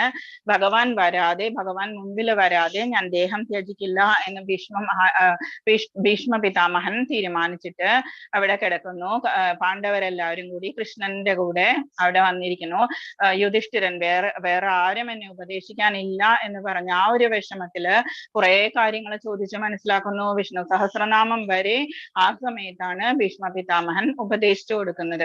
എല്ലാം കഴിഞ്ഞതിന് ശേഷം ഭീഷ്മ പിതാമഹൻ എല്ലാവരോടും സംസാരിച്ചതിന് ശേഷം ഭീഷ്മ പിതാമഹൻ ദൃഷ്ടി എവിടേക്കാണ് കോൺസെൻട്രേറ്റ് ചെയ്യുന്നത്, നമ്മൾ ഇന്നലെ പറഞ്ഞു ധാരണ എന്നുള്ളത്, ഫോക്കസ്ഡ് കോൺസെൻട്രേഷൻ. നമ്മളൊരു മെഴുകുതിരിയിലോ അല്ലെങ്കിൽ നമ്മൾ എന്തെങ്കിലും കോൺസെൻട്രേറ്റ് ചെയ്യുന്ന അഷ്ടാംഗ യോഗത്തിൽ നമ്മൾ കേട്ടു. അതുപോലെ ധാരണ എന്ന് പറയുന്നത് ഭഗവാനിൽ തന്നെ ദൃഷ്ടി ഉറപ്പിച്ച് ഭീഷ്മ പിതാമഹൻ എന്ത് ചെയ്യുന്നു, കുറച്ച് ശ്ലോകങ്ങൾ ചൊല്ലുന്നു. ഭഗവാനെ ശ്ലോകങ്ങൾ കീർത്തനം പോലെ കുറച്ചൊരു 12 കൂടുതലുണ്ട്. അത് ഭാഗവതത്തിൽ നല്ല ബ്യൂട്ടിഫുൾ ആയിട്ടുള്ള ഒരു ലെസൺ ആണ് അത്. ഭീഷ്മ പിതാമഹൻ എഴുതിയിട്ടുള്ള ശ്ലോകങ്ങള് അത് ചൊല്ലി ഭഗവാനെ പ്രാർത്ഥിക്കുന്നു. അപ്പൊ ഭഗവാൻ എന്താ ചെയ്യുന്നത്, അദ്ദേഹത്തിന് മുക്തി കൊടുക്കുന്നു. അപ്പം ഭഗവാനെ തന്നെ നോക്കിക്കൊണ്ട്, ഭഗവാന്റെ നാമം തന്നെ ഉച്ചരിച്ചുകൊണ്ട്, ഭഗവാനെ തന്നെ സ്മരിച്ചുകൊണ്ട് ശരീരം ഉപേക്ഷിക്കുന്നവർ എന്റെ ഭാവത്തെ തന്നെ ഉടനെ തന്നെ പ്രാപിക്കും. നമുക്കറിയാവുന്ന കാര്യമാണ്, എന്നാലും ഭഗവാൻ അത് നന്നായിട്ട് പറഞ്ഞു തരുന്നു. കൃഷ്ണാവബോധത്തോടെ ദേഹത്യാഗം ചെയ്യുന്നവൻ ഉടനെ ഭഗവാന്റെ അതീന്ദ്രിയ ഭാവം ഉൾക്കൈക്കൊള്ളുന്നു. അപ്പൊ അത് മെറ്റീരിയൽ ബോഡി അല്ല, പിന്നെ ഉള്ളത് ഇറ്റേണൽ ബോഡിയാണ്. പരമപാവനനാണ് ഭഗവാൻ, തന്മൂലം നിരന്തരം കൃഷ്ണാവബോധത്തോടെ. അതുകൊണ്ടാണ് നമ്മളോട് എന്താ പറയുന്നത്, എപ്പോഴും ജപിക്കുക, മന്മനാ ഭവമദ് ഭക്തോ, എപ്പോഴും ജപിച്ചുകൊണ്ടിരിക്കുക, എപ്പോഴും മനസ്സിൽ ഭഗവാനെ ധ്യാനിക്കുക. നമുക്കറിയില്ല ഏത് സമയമാണ് നമ്മളുടെ ഡെത്ത് എത്തുക എന്നുള്ളത്, നമുക്കറിയില്ല. ഏത് പ്രായത്തിലും നമുക്കത് സംഭവിക്കാം. അപ്പൊ നമ്മളത് ഷുവറുള്ള കാര്യമാണ്. അതുകൊണ്ടാണ് ഭഗവാൻ അത് പറയുന്നത്, നമ്മളെപ്പോഴും റെഡി ആയിട്ടിരിക്കുക എന്നുള്ളത്. ഭക്തിപൂർവമായ സേവനത്തിലൂടെ കൃഷ്ണാവബോധം പുലർത്തി പോരാത്ത ഒരു ജീവന് പവിത്രതയില്ലാത്തത് കൊണ്ട് കൃഷ്ണസ്മരണ സാധ്യമാവില്ല. അപ്പൊ എന്ത് ചെയ്യണം, നമ്മള് ജീവിതത്തിലെ ആരംഭഘട്ടം മുതൽക്ക് കൊച്ചുകുട്ടികൾക്ക് തുടങ്ങി നമ്മൾ അത് പഠിപ്പിച്ചു കൊടുക്കണം. അപ്പൊ എന്താ പറ്റുക, അവരത് ചെയ്ത് പ്യൂരിഫൈഡ് ആയിട്ട് അപ്പം ലാസ്റ്റ് മൊമെന്റിൽ നമ്മൾ ഒരിക്കലും മറന്നു പോവില്ല. പക്ഷെ ശരിക്കും പറഞ്ഞാൽ നമുക്ക് ഓർമ്മയുണ്ടാവില്ല. ചിലവർക്ക് എന്താ സംസാരിക്കാനുള്ള കഴിവുണ്ടാവില്ല. നല്ല പ്രായമായിട്ട് പോവുകയാണെങ്കിൽ അങ്ങനെയുള്ള കാര്യങ്ങൾ ഉണ്ടാവും. അതല്ല എന്തെങ്കിലും അസുഖങ്ങളാണെങ്കിൽ പോലും നമുക്ക് ഇറിറ്റേഷൻ ഉണ്ടാവും. അപ്പൊ അതൊന്നും നമുക്ക് ചെയ്യാൻ പറ്റില്ല. അപ്പൊ എന്താ പറ്റുകയെന്ന് വെച്ചാൽ, ചിലപ്പോ നമ്മളൊന്നും ചൊല്ലാൻ പറ്റാതെ മരിച്ചു പോയി എന്ന് വിചാരിക്കുക. അപ്പൊ ആ ഒരു ക്വസ്റ്റ്യൻ വരും, അപ്പൊ നമ്മൾ എങ്ങനെയാ ഭഗവാനെ ധ്യാനിച്ചില്ലല്ലോ എന്നുള്ളത്. അപ്പൊ ഭഗവാൻ എവിടേക്കാണ് നമ്മൾ പോവാന്നുള്ളത്. പക്ഷേ നമ്മൾ ജീവിതകാലം മുഴുവനും നമ്മൾ ഒരു നിഷ്ഠയോടെ ചെയ്യുകയാണെങ്കിൽ ലാസ്റ്റ് മൊമെന്റില് ഭഗവാൻ നമ്മളെന്താ വേണ്ടത്, ഭഗവാൻ അത് ചെയ്തുകൊള്ളും. അപ്പൊ ആ ഒരു വിശ്വാസമാണ് നമുക്ക് വേണ്ടത്. നമ്മൾ പേടിക്കേണ്ട ആവശ്യമൊന്നുമില്ല നമുക്ക് ചൊല്ലാൻ പറ്റിയില്ല എന്നുള്ളത്. സുഭദ്ര, ഭഗവാന്റെ സിസ്റ്റർ ആയിട്ടുള്ള സുഭദ്ര പറയുന്നുണ്ട്. കൃഷ്ണത്വദീയ പദപങ്കജ പഞ്ചരാന്തേ അദ്യൈവമേ വിശതു മാനസ രാജഹംസ പ്രാണപ്രയാണ സമയേ കഫപാതപിത്തേ കണ്ഠാവരോധന വിധോ സ്മരണം കുതസ്തേ. എന്റെ മനസ്സാകുന്ന ഇതെന്താണ്? കൃഷ്ണത്വദീയ പദപങ്കജ പഞ്ചരാന്തേ, ഭഗവാനെ അങ്ങയുടെ കാൽക്കല് നമസ്കാരം. കൃഷ്ണത്വദീയ പദപങ്കജ പഞ്ചരാന്തേ അദ്യൈവമേ വിശതു മാനസ രാജഹംസ, എന്റെ മാനസമാകുന്ന രാജഹംസമാണ് ഭഗവാനെ അങ്ങയുടെ കാൽക്കൽ ഞാൻ സമർപ്പിക്കുന്നത്. പ്രാണപ്രയാണ സമയത്ത് കഫവാത പിത്തങ്ങൾ കൊണ്ട് എനിക്ക് നിന്റെ പേരുച്ചരിക്കാൻ പറ്റുന്നില്ലെങ്കിൽ ഞാൻ എങ്ങനെയാണ് നിന്നെ വിളിക്കുക എന്ന് ചോദിക്കുന്ന ഒരു പ്രാർത്ഥനയുണ്ട്. സുഭദ്രാദേവി പ്രാർത്ഥിച്ചിട്ടുള്ളതാണ്. അപ്പൊ അതുകൊണ്ടാണ് നമ്മൾ പറയുന്നത് എത്രയും പെട്ടെന്ന് നമ്മള് ഹരേ കൃഷ്ണ മഹാമന്ത്രം, അത് മഹാമന്ത്രമാണ്. കാശിയിൽ ഞാൻ പറഞ്ഞു, ശിവൻ എല്ലാ ജീവജാലങ്ങളുടെയും ചെവിയിൽ ഓതിക്കൊടുക്കുന്നതാണ്. ഇതിൽ പറഞ്ഞിരിക്കുന്നു ആരൊക്കെയാണ് കൃഷ്ണ സങ്കീർത്തനം ചെയ്യാൻ അർഹതയുള്ളത്, ആർക്കൊക്കെയാണ്. ഞാനിത് ഇതിനു മുമ്പ് പറഞ്ഞിട്ടുണ്ട്. ത്രിനാദപി സുനീചേന തരൂരപി സഹിഷ്ണുന അമാനിന മാനദേന കീർത്തനീയ സദാഹരി. ശിക്ഷാഷ്ടകത്തില് ചൈതന്യ മഹാപ്രഭു ഉപദേശിക്കുന്നതാണിത്. എന്താ പറയുന്നത്? ത്രിനാദപി സുനീചേന, നമ്മള് പുല്ലിനെ പോലെ ഹംബിൾ ആയിരിക്കണം, വൃക്ഷത്തെ പോലെ സഹനശക്തി ഉണ്ടാകണം. തരോരപി സഹിഷ്ണുന അമാനിന മാനദേന, ആരെന്നെ മാനിച്ചാലും മാനിച്ചില്ലെങ്കിലും ഞാൻ മാനിക്കും എല്ലാവരെയും എന്നുള്ള ഒരു സഹന മനോഭാവം. എന്നിട്ട് അങ്ങനെയുള്ളവർക്ക് കീർത്തനീയ സദാഹരി, എപ്പോഴും സദാഹരിയെ കീർത്തിക്കാനുള്ള അർഹതയുള്ളൂ. ഹരേ കൃഷ്ണ നാമം ജപിക്കുന്ന ഒരാൾക്ക് പല വിഘ്നങ്ങളും നേരിട്ടേക്കാമെങ്കിലും എല്ലാം സഹിച്ചുകൊണ്ട് ഹരേ കൃഷ്ണ മന്ത്രജപം തുടരുക തന്നെ വേണം. അപ്പൊ ലാസ്റ്റ് ആവുമ്പോഴേക്കും നമുക്കതിന്റെ പ്രയോജനം ഉണ്ടാവും. ഇനി പറയാൻ പോകുന്നത് 8.6 പറയുന്നത് യം വാപി സ്മരൻ ഭാവം, ഏത് ഭാവത്തിലാണോ ആരാണോ എന്നെ ധ്യാനിച്ചുകൊണ്ട് ആരെങ്കിലും ധ്യാനിച്ചുകൊണ്ട് ത്യജത്യന്തേ കളയവരം, ത്യജിക്കുന്നത്, ശരീരം ത്യജിക്കുന്നത്, തമേ വൈദികൗന്ദേയ സദാതത് ഭാവഭാവിത. പിന്നെയും ഒരു പ്രോബ്ലം എന്താന്ന് വെച്ചാല് നമ്മൾ ആരെ കുറിച്ചാണോ ആലോചിച്ച് ദേഹം വെടിയുന്നത്, നമ്മളിൽ അടുത്ത ജന്മം അതായി മാറും. അതാണ് ഈ ഇതിൽ പറയുന്നത്. ഇതിൽ കാണിച്ചിരിക്കുന്ന പിക്ചറിൽ കാണുന്നത് ഭരത മഹാരാജാവാണ്. ഒരു മാൻകുട്ടിയെ മാത്രം വിചാരിച്ചുകൊണ്ട് ശരീരം ത്യജിച്ച് മാനായി മാറുന്ന സ്റ്റോറി നമ്മൾ ഇന്ന് കേൾക്കുന്നത്. അപ്പം എന്താ ഇതിൽ പറഞ്ഞിരിക്കുന്നത്? യം വാപി സ്മരൻ ഭാവം. യം വാപി, ഏത് രൂപത്തിലാണോ സ്മരൻ ഭാവം സ്മരിക്കുന്നത്, സ്മരിച്ചിട്ട് ശരീരം വെടിയുന്നത്, ത്യജത്യന്തേ കളയവരം. കളയവരം എന്ന് വെച്ചാല് ശരീരം. തമേ വൈദികൗന്ദേയ, അത് തന്നെയായി മാറും. സദാതത് ഭാവഭാവിത, എന്നെ അത് തന്നെയായിരിക്കും പ്രാപിക്കുക അയാള്. അതുകൊണ്ടാണ് ഭഗവാനെ തന്നെ ധ്യാനിക്കാൻ പറയുന്നത്. അല്ലെങ്കിൽ നമ്മളിപ്പോ പൂച്ചക്കുട്ടിയാണ് നമുക്ക് പെറ്റായിട്ടുള്ളത്, അല്ലെങ്കിൽ നമ്മളുടെ കുട്ടികളോടാണ്, അല്ലെങ്കിൽ വൈഫിനോടാണ്, ഹസ്ബൻഡിനോടാണെങ്കിൽ നമ്മൾ അത് തന്നെയായി മാറും. എന്ന് വെച്ചാൽ ആ ജെൻഡറും അതുപോലെ ആയി മാറും. മരണത്തിന്റെ നിർണായക നിമിഷങ്ങളിൽ നടക്കുന്നത് എന്ത് എന്ന് പറയുന്നു. അപ്പോ ഭഗവത് സ്മരണയോടെ ശരീരം ത്യജിക്കുന്നവർ അതീന്ദ്രിയമായ ഭഗവത് പാദം പോകുന്നു. മറ്റേതെങ്കിലും സ്മരണ പുലർത്തിക്കൊണ്ട് മരിക്കുന്നവർ ഈ അവസ്ഥയിൽ എത്തുകയുമില്ല. അപ്പം സാത്വിക ഭാവത്തോടെ ജീവിക്കുകയും നിരന്തരം കൃഷ്ണനെ സ്മരിക്കുകയും ചെയ്യുന്നവർക്ക് അന്ത്യവേളയിലും ഭഗവത് സ്മരണയുദിക്കും. കൃഷ്ണന്റെ അതീന്ദ്രിയ ഭാവത്തെ പോകുന്നതിന് അത് സഹായകമായി തീരുകയും ചെയ്യും. ആധ്യാത്മികമായി ഭഗവത് സേവനത്തിൽ മുഴുകി ജീവിതം നയിച്ച ഒരാൾക്ക് അടുത്ത ജന്മത്തിൽ ഭൗതിക ദേഹമല്ല ആധ്യാത്മിക ദേഹമായിരിക്കും ലഭിക്കുക. ഭൗതിക ദേഹം മെറ്റീരിയൽ ആയിട്ടുള്ള ബോഡി, ആധ്യാത്മിക ദേഹം എന്ന് പറഞ്ഞാൽ നമ്മൾ മനുഷ്യജന്മത്തിൽ അല്ലെങ്കിൽ ഈ ഭൂമിയിലായിരിക്കില്ല ജനിക്കുക, അതിന് ഉയരത്തിലുള്ള പ്ലാനറ്റ്സിലായിരിക്കും നമ്മൾ ജനിക്കുക. ഹരേ കൃഷ്ണ മഹാമന്ത്രം നമുക്ക് എപ്പോഴും ഭഗവാനിലേക്കുള്ള വഴി തെളിച്ചു തരും. ഇതിൽ കാണുന്നതാണ് ഭരത മഹാരാജാവ്. ഭരത മഹാരാജാവിന്റെ സ്റ്റോറി ഭാഗവതം വായിച്ചവർക്ക് അറിയാമായിരിക്കും. ഭരത മഹാരാജാവ് രാജ്യമെല്ലാം കുട്ടികളിൽ ഭരത മഹാരാജാവിന്റെ പേര് കൊണ്ട് തന്നെയാണ് നമ്മളുടെ ഭാരതം എന്ന പേര് കിട്ടിയിരിക്കുന്നത്. നമ്മളുടെ ഭാരതവർഷം എന്നത് ഫുൾ വേൾഡ് ആയിരുന്നു ഭാരതവർഷം എന്ന് പറയുന്നത്. അത്രത്തോളം കഴിവുള്ള ഒരു രാജാവായിരുന്നു ഭരത മഹാരാജാവ്. കുട്ടികളില് ഇത് രാജ്യഭാരമെല്ലാം ഏൽപ്പിച്ച് വനത്തില് പോയി തപസ് ചെയ്യാൻ പോയി. ഒരു ചെറിയ കുടിലൊക്കെ കെട്ടിയുണ്ടാക്കി എല്ലാ കാര്യങ്ങളും യജ്ഞങ്ങളും ഹോമങ്ങളും എല്ലാം കഴിവ് പോലെ ചെയ്തുകൊണ്ടിരുന്നു. വളരെയധികം ഭാവത്തോടുകൂടി ചെയ്തിട്ടുണ്ടായിരുന്നു. എല്ലാ ഭാവങ്ങളും തികഞ്ഞ ലാസ്റ്റ് പ്രേമ ഭക്തിയുടെ തൊട്ട് മുമ്പിലുള്ള സ്റ്റെപ്പിൽ വന്നപ്പോഴേക്കും എന്ത് പറ്റി? ഒരു ദിവസം മഹാരാജാവ് വെള്ളം എടുത്തുകൊണ്ടിരിക്കുകയായിരുന്നു. അപ്പൊ ഇപ്പോ നമ്മള് മഹാരാജാവല്ല, ഇപ്പം മഹർഷിയാണ്. അപ്പൊ ആ മഹർഷി വെള്ളം എടുത്തുകൊണ്ടിരിക്കുകയായിരുന്നു നദിയില്.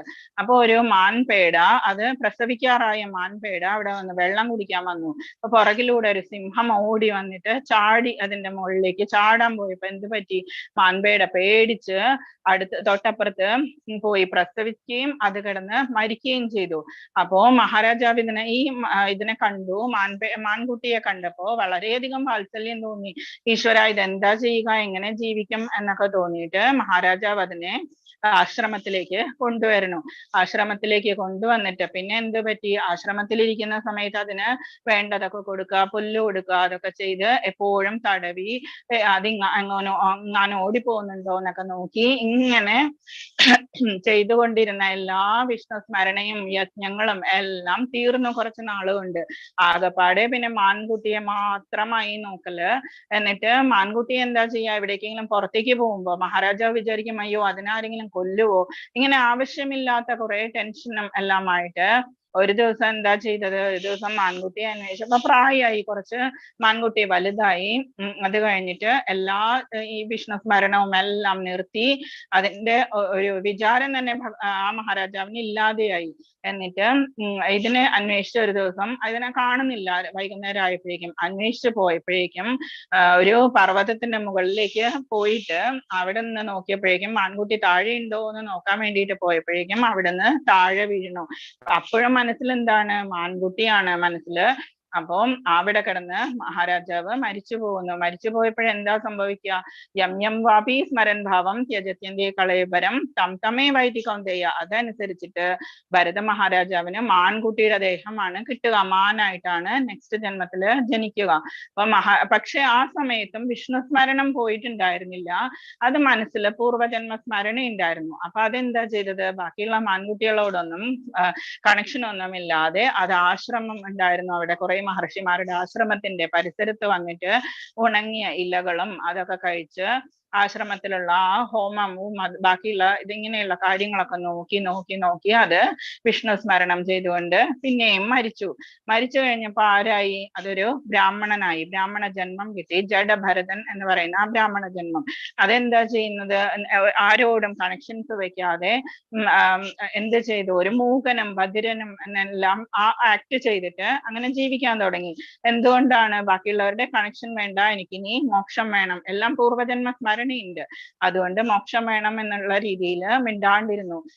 അച്ഛനും അമ്മയും ഒക്കെ മരിച്ചുപോയി. അവരുടെ സ്വത്തെല്ലാം പങ്കിട്ട് കൊടുത്തു. ഇയാൾക്ക് ഭരത മഹാരാജാവിന്റെ ആ നെക്സ്റ്റ് അതിന് ഇതൊന്നും കിട്ടിയില്ല. എന്താ വെച്ചാൽ മൂകനും ബധിരനുമാണ്, ഫുഡ് മാത്രം കൊടുത്താൽ മതി എന്ന് അവര് തീരുമാനിച്ചു, ബ്രദേഴ്സും വൈഫ്സും എല്ലാം. അപ്പോ അവരൊക്കെ വളരെ മോശമായിട്ട് ബിഹേവ് ചെയ്യുമ്പോ ഈ ജഡഭരതൻ എന്താ ചെയ്യാ? പുറത്തു പോയിട്ട് മരത്തണലിൽ പോയിട്ട് ഇരിക്കും. അപ്പൊ അവിടെ പോയിട്ട് ഇരിക്കുന്ന സമയത്ത് ഒരു ദിവസം രഘുഗണൻ എന്ന രാജാവ് അതിലൂടെ പോകുന്നുണ്ടായിരുന്നു. പല്ലക്ക് എടുത്തുകൊണ്ട് പല്ലക്ക് പിടിക്കുന്ന ആൾക്കാരുണ്ടായിരുന്നു. അതിലൊരാൾക്ക് പെട്ടെന്ന് സുഖമില്ലാണ്ടായി. അപ്പോ ഈ ജഡഭരതനെ കണ്ടപ്പോ നല്ല ആരോഗ്യം ഉണ്ടല്ലോ എന്ന് പറഞ്ഞിട്ട് ഇയാളെ പിടിച്ചിട്ട് അവര് പല്ലക്ക് പിടിക്കാൻ നിർത്തി. അപ്പൊ പല്ലക്ക് പിടിക്കാൻ നിർത്തിയ സമയത്ത് ഇയാൾ പതുക്കെയാണ് നടക്കുന്നത്. കാര്യം എന്താണ്? താഴെ വല്ല പുഴുവുണ്ടോ, ഉറുമ്പുണ്ടോ, അതല്ലെങ്കിൽ എന്തെങ്കിലും ഞാൻ എന്റെ കാലുകൊണ്ട് അതിനെ കൊല്ലുന്നുണ്ടോ എന്നൊക്കെ നോക്കിയിട്ട് നടക്കുമ്പോഴേക്കും സ്പീഡ് കുറഞ്ഞു പോയി പല്ലക്കിന്റെ. അപ്പൊ രഘുഗണൻ വഴക്ക് പറയണു, എന്താണ് രാജാവിനെ ബഹുമാനിക്കാൻ അറിയില്ലേ എന്നൊക്കെ ചോദിച്ചിട്ട്. അപ്പൊ ആദ്യമായിട്ട് ജഡഭരതൻ വായ തുറന്ന് സംസാരിക്കുന്നു. എന്നിട്ട് ആരാണ് രാജാവ്, ആരാണ് ഞാൻ എന്നൊക്കെ പറഞ്ഞു കൊടുത്തിട്ട് ആത്മജ്ഞാനം ഉപദേശിക്കുന്നു. അപ്പൊ ആത്മജ്ഞാനമൊക്കെ ഉപദേശിച്ചു കഴിഞ്ഞപ്പോഴേക്കും രഘുഗണൻ എഴുന്നിട്ട് വന്ന് ജഡഭരതന്റെ കാൽക്കൽ വീണ് നമസ്കരിച്ച് ഗുരുവായിട്ട് സ്വീകരിക്കുന്നു. അതിനുശേഷം കിട്ടിയ ജന്മം ഭരത മഹാരാജാവ് മോക്ഷം പ്രാപിച്ചു. അതാണ് ഇവിടെ കാണിക്കുന്ന സ്റ്റോറി നമ്മൾ കണ്ടത്. മനസ്സിലായിട്ടുണ്ടല്ലോ അല്ലെ? വായിച്ചിട്ടുണ്ടാവും എല്ലാവരും. മഹാഭാഗവതം വായിക്കുന്നവര് വായിച്ചിട്ടുണ്ടാവും. 8.7 പറയുന്നു, തസ്മാത് സർവേഷു കാലേഷു മാമനുസ്മര യുദ്ധ്യച്ച്. അതുകൊണ്ട് അർജുന, തസ്മാത് സർവേഷു കാലേഷു, എപ്പോഴും എല്ലാ കാലത്തിലും എന്ത് ചെയ്യണം? മാമനുസ്മര യുദ്ധ്യച്ച്, എന്നെ നീ ധ്യാനിക്കുക, യുദ്ധവും ചെയ്യുക. എന്നിട്ട് എന്താ ചെയ്യുക? മയ്യർപ്പിത മനോബുദ്ധിർ, എന്നിൽ അർപ്പിച്ച മനോബുദ്ധിയും മനസ്സും ബുദ്ധിയും മാമേ വൈഷ്യസ്യ സംശയ. അപ്പൊ നീ എന്നെ തന്നെ പ്രാപിക്കും. ഈസി ആയിട്ട് ശ്ലോകം മനസ്സിലാവുന്നില്ലേ? നമ്മളെ കട്ട് ചെയ്ത് വായിച്ചാൽ നമുക്ക് നന്നായിട്ട് മനസ്സിലാവും, അത് മലയാളം അറിയാവുന്നവർക്ക്. അപ്പോ തസ്മാത് സർവേഷു കാലേഷു, ഏത് കാലത്തും മാം അനുസ്മര, എന്നെ തന്നെ അനുസ്മരിക്കുക, യുദ്ധം ചെയ്യുക. അപ്പം മയ്യർപ്പിത മനോബുദ്ധർ, എന്നിൽ അർപ്പിച്ച മനസ്സും ബുദ്ധിയും ഉണ്ടെങ്കിൽ നീ എന്നെ തന്നെ പ്രാപിക്കും, സംശയമില്ല. ഇതാണ് ഭഗവാൻ അർജുനനോട് മാത്രമല്ല പറയുന്നത്, നമ്മളോടും കൂടിയാണ് പറയുന്നത്. എപ്പോഴും ഭഗവാനെ സ്മരിക്കുക. നമ്മളുടെ നിർദ്ദിഷ്ട ജോലികൾ എന്താന്ന് വെച്ചാൽ നമ്മളെ പറഞ്ഞിരിക്കുന്ന കാര്യങ്ങൾ നമ്മൾ ചെയ്യുക, നമ്മളുടെ പ്രിസ്ക്രൈബ്ഡ് ഡ്യൂട്ടീസ് നമ്മൾ ചെയ്യുക. അർജുനനോടുള്ള ഈ ഉപദേശം ഭൗതിക കർമ്മങ്ങളിൽ ഏർപ്പെട്ടിരിക്കുന്ന എല്ലാവരെ സംബന്ധിച്ചും പ്രസക്തമാണ്. അപ്പം കർമ്മം ചെയ്യരുത് എന്ന് ഭഗവാൻ പറയുന്നില്ല. അതിനോടുകൂടി ഹരികൃഷ്ണ മഹാമന്ത്രം ചൊല്ലുക, ബാക്കിയുള്ള നമ്മൾ എന്തൊക്കെയാണ് നമ്മളുടെ നിഷ്ഠ അതെല്ലാം ചെയ്യുക. മനസ്സും ബുദ്ധിയും ഭഗവാനിൽ ഏകാഗ്രമാക്കുക, കൃഷ്ണനാമോച്ചാരണം ചെയ്യുക. 8.8 പറയുന്നു, അഭ്യാസ യോഗയുക്തേന ചേതസാ നാന്യഗാമിന പരമം പുരുഷം ദിവ്യം യാതി പാർത്ഥാനു ചിന്തയൻ. എന്നെ അഭ്യാസ യോഗയുക്തേന, അഭ്യാസ യോഗത്തോടു കൂടി ചേതസാ നാന്യഗാമിന, ആരാണോ മാർഗത്തിൽ നിന്നും വ്യതിചലിക്കാതെ തുടർച്ചയായി എന്നെ മനസ്സിൽ സ്മരിക്കുന്നത്, അല്ലയോ പാർത്ഥ, അയാൾ നിശ്ചയമായും എന്നെ പ്രാപിക്കും. പരമം പുരുഷം ദിവ്യം യാതി പാർത്ഥാനു ചിന്തയൻ. ഞാൻ പരമപുരുഷനാണ്, ദിവ്യനാണ് എന്നെല്ലാം ആലോചിച്ച് പരമദിവ്യോത്തമ പുരുഷനായി ആരാണോ ധ്യാനിക്കുന്നത്, ആരാണോ മാർഗത്തിൽ നിന്ന് വ്യതിചലിക്കാതെ തുടർച്ചയായി എന്നെ മനസ്സിൽ സ്മരിക്കുന്നത്, അല്ലയോ പാർത്ഥ, നിശ്ചയമായും എന്നെ പ്രാപിക്കും. ഈസിയാണ്. ആദ്യത്തെ പോർഷൻ മാത്രമായിരുന്നു കുറച്ച് ടഫ് എന്ന് ഞാൻ ഉദ്ദേശിച്ചത്, ഡെഫിനിഷൻസ്. കവിം 8.9 പറയുന്നു, കവിം പുരാണ മനുഷാസിതാരം അണോരണീയാം സമനുസ്മരേദ്യ സർവസ്യ ധാതാ രമചിന്യ രൂപം ആദിത്യവർണം തമസ പരസ്ത. കവിം എന്നിവിടെ പറയുന്നത്, കവി എന്ന ഉദ്ദേശത്തില് സർവജ്ഞൻ എന്ന ഉദ്ദേശത്തിൽ എന്ന മീനിങ് ആണ് നമ്മളിവിടെ എടുക്കേണ്ടത്. കവിം എന്ന് പറഞ്ഞാൽ ഭഗവാൻ സർവജ്ഞൻ, പുരാണം എന്ന് പറഞ്ഞാൽ ഭഗവാൻ ഏറ്റവും പഴയതാണ്, ആദിപുരുഷനാണ്. അപ്പം ഇതില് എന്താ പറയുന്നത്, അഹമാദിർഹി ദേവാനം, എല്ലാ ദേവന്മാർക്കും മുൻപുണ്ടായതാണ് എന്നൊക്കെ ഭഗവാൻ പറയുന്നുണ്ട്. എല്ലാ ദേവന്മാർക്കും മുമ്പ് എന്ന് പറഞ്ഞാൽ ഫസ്റ്റ് ഉണ്ടായത്. അപ്പൊ അതുകൊണ്ടാണ് പുരാണ എന്ന് പറയുന്നത്. അനുശാസിതാരം അണോരണീയം, അണുവിനേക്കാളും ചെറുതാണ്. അണോരണീയം സമനുസ്മരേദ്യ സർവസ്യ ധാതാരമചിന്യ രൂപം എന്ന് വെച്ചാല്, ധാതാരം എന്ന് പറഞ്ഞാൽ പരിപാലകൻ എന്നാണ് അർത്ഥം. അനുശാസിതാരം എന്ന് പറഞ്ഞാൽ നിയന്താവ് എന്നാണ് അർത്ഥം. അപ്പോ ആദിത്യവർണം, സൂര്യനെ പോലെ പ്രകാശിക്കുന്ന, തമസ് അന്ധകാരം മാറ്റി സൂര്യനെ പോലെ പ്രകാശിക്കുന്ന, പരസ്താദ് എന്നെ തന്നെ ദിവ്യമായ, അതിനെ എന്ത് ചെയ്യണം, സമനുസ്മരേദ്യ സ്മരിക്കുക.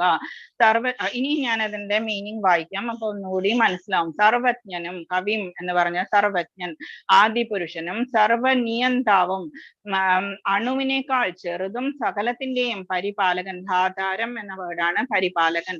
ഭൗതികാനുമാനങ്ങൾക്ക് അതീതനാണ്, അചിന്ത്യനാണ്, അവ്യയനാണ്. അപ്പൊ ആദിത്യ തേജസ്വിയുമായ വ്യക്തി എന്ന നിലയിലാണ് ഭഗവാനെ ധ്യാനിക്കേണ്ടത്. അപ്പൊ ഭഗവാനെ ധ്യാനിക്കേണ്ട രൂപമാണ് നമുക്ക് ഭഗവാൻ തന്നെ പറഞ്ഞു തരുന്നത്. എന്തൊക്കെയായിട്ട് ധ്യാനിക്കണം? സർവജ്ഞനായിട്ട്, ആദിപുരുഷനായിട്ട്, സർവനിയന്താവ്. പക്ഷെ അണുവിനേക്കാൾ ചെറുതാണ്. എന്ന് വെച്ചാല് എല്ലാ അണുവില് പോലും ഭഗവാൻ കുടികൊള്ളുന്നു. അതുകൊണ്ടാണ് അണുവിനേക്കാളും ചെറുത് എന്ന് പറയുന്നത്. അപ്പം ഭൗതിക പ്രകൃതിക്ക് അതീതനും ആദിത്യ തേജസ്വിയുമായ ഭഗവാനെയാണ് നമ്മൾ ധ്യാനിക്കേണ്ടത്. ദിവ്യനും ഭൗതിക പ്രകൃതിക്ക് അതീതനുമാണ്. നമുക്ക് അറിയാവുന്ന കാര്യമാണ്, നമ്മൾ ഇന്നലെ വരെ പഠിച്ചു. ആരൊക്കെയാണ് മായയെ കൺട്രോൾ ചെയ്യുന്നത് എന്നൊക്കെ നമ്മൾ പഠിച്ചു. അപ്പൊ അതിന്റെ മീനിങ് മനസ്സിലായിട്ടുണ്ടാവും. ഇതിൽ പറയുന്നത് ഭഗവാൻ ബ്രഹ്മാവിരുന്നിട്ട് ഭഗവാൻ മഹാവിഷ്ണുവിനെ തൊഴുന്നതാണ്. എന്ന് വെച്ചാൽ ഭഗവാൻ മഹാവിഷ്ണുവാണ് ആദിപുരുഷൻ എന്ന് പറയുന്നത്. ഏത് ശ്ലോകമാണ് അത്? നമ്മൾ എപ്പോഴും എല്ലാ ദിവസവും നമ്മൾ പറഞ്ഞിട്ടുണ്ട്.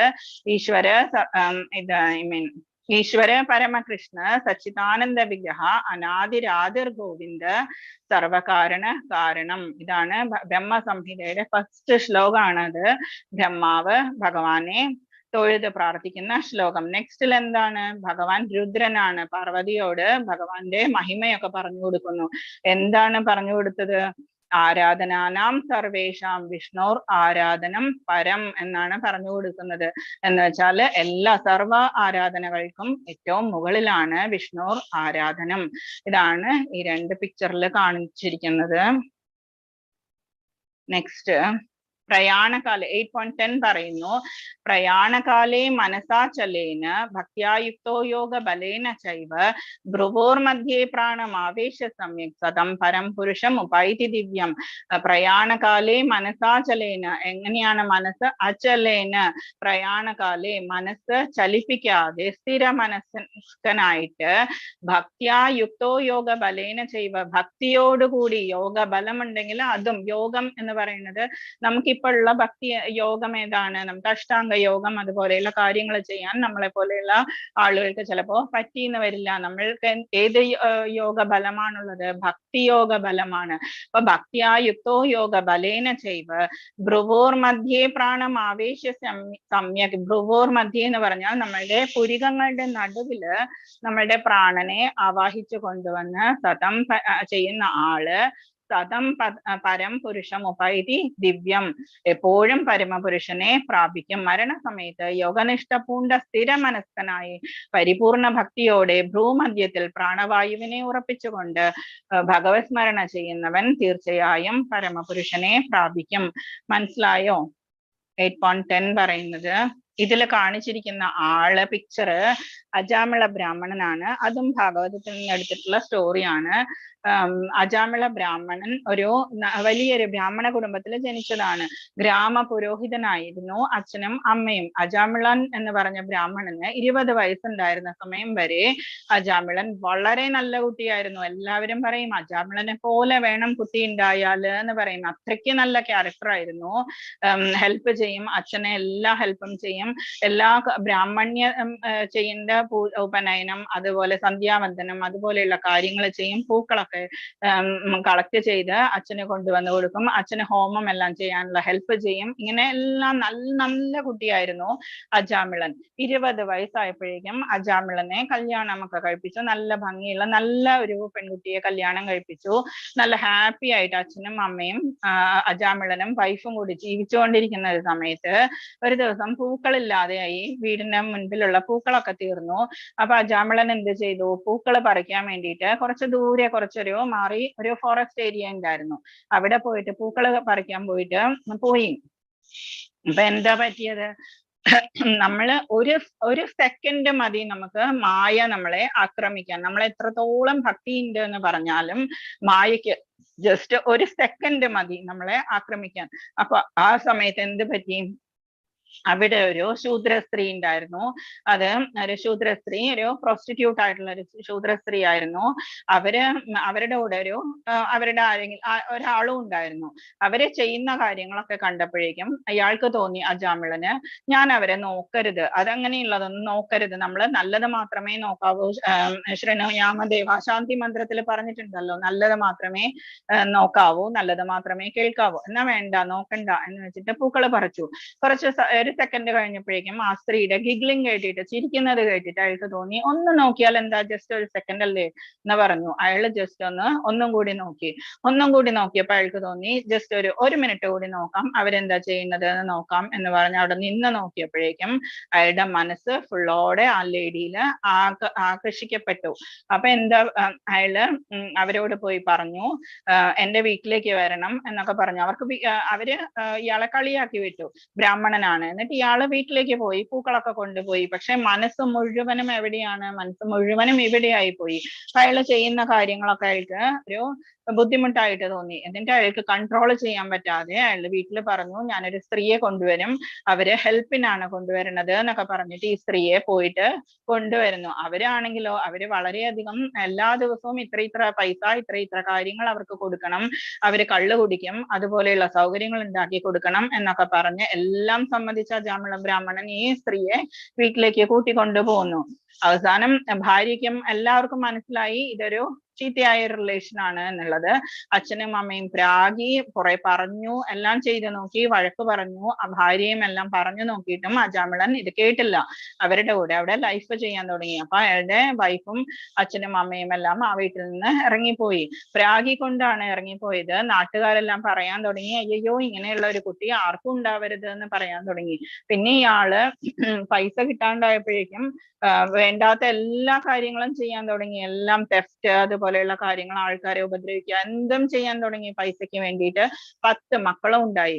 അത് കഴിഞ്ഞപ്പോഴേക്കും 10 മക്കളും ഉണ്ടായി കഴിഞ്ഞപ്പോഴേക്കും നാരായണൻ എന്ന പേരിട്ടു. ലാസ്റ്റ് കുട്ടിക്ക് ഇത്രയും 20 വയസ്സ് വരെ ചെയ്ത പുണ്യകർമ്മങ്ങളുടെ ഫലമായിട്ട് അയാൾക്ക് നാരായണൻ എന്ന പേരിടാൻ തുടങ്ങി. അപ്പൊ അയാൾ എന്ത് ചെയ്തു? നാരായണ, ഏത് സമയവും നാരായണ നാരായണ എന്ന് വിളിച്ചുകൊണ്ടിരിക്കും ആ മകനെ.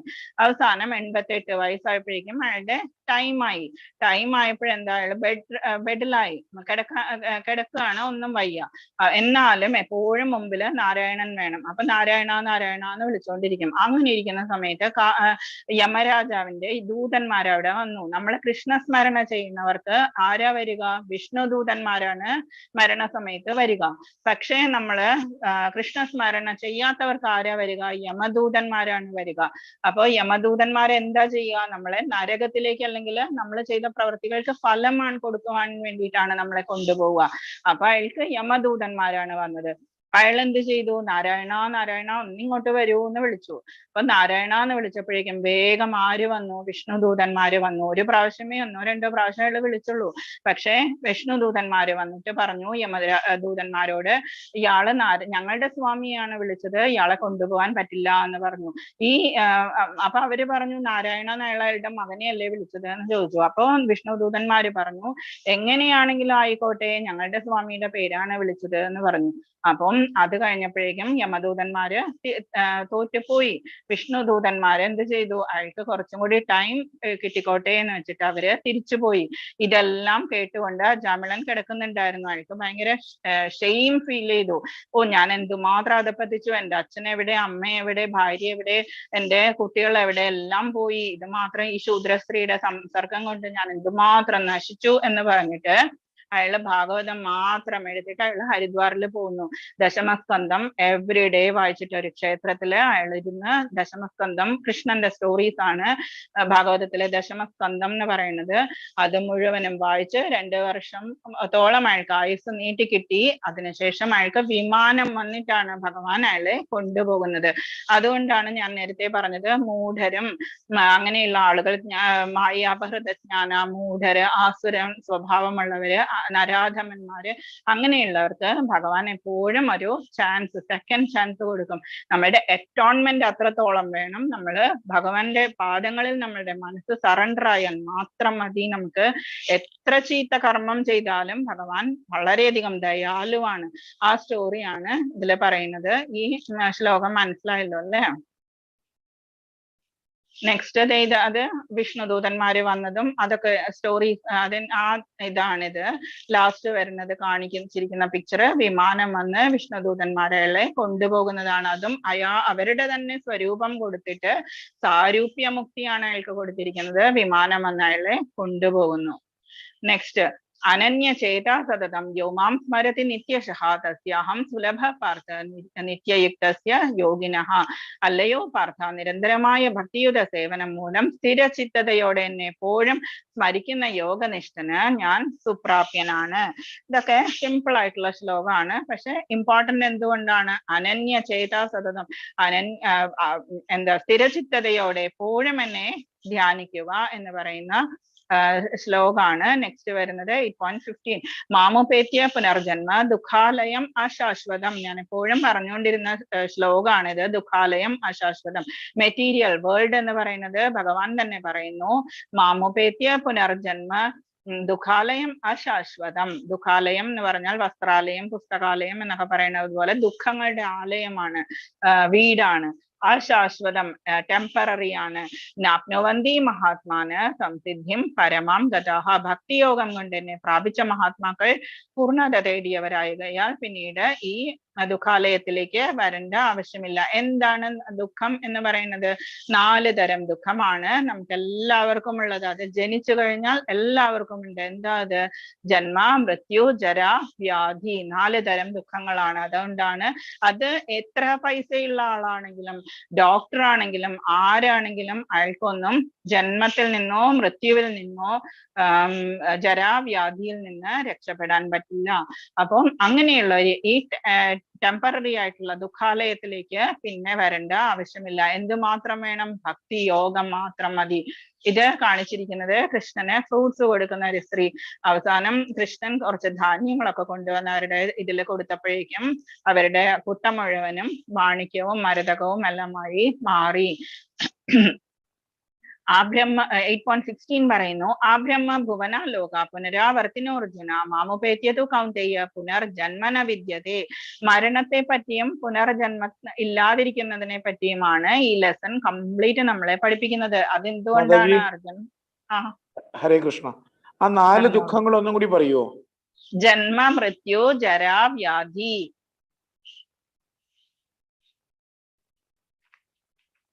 ഓക്കെ.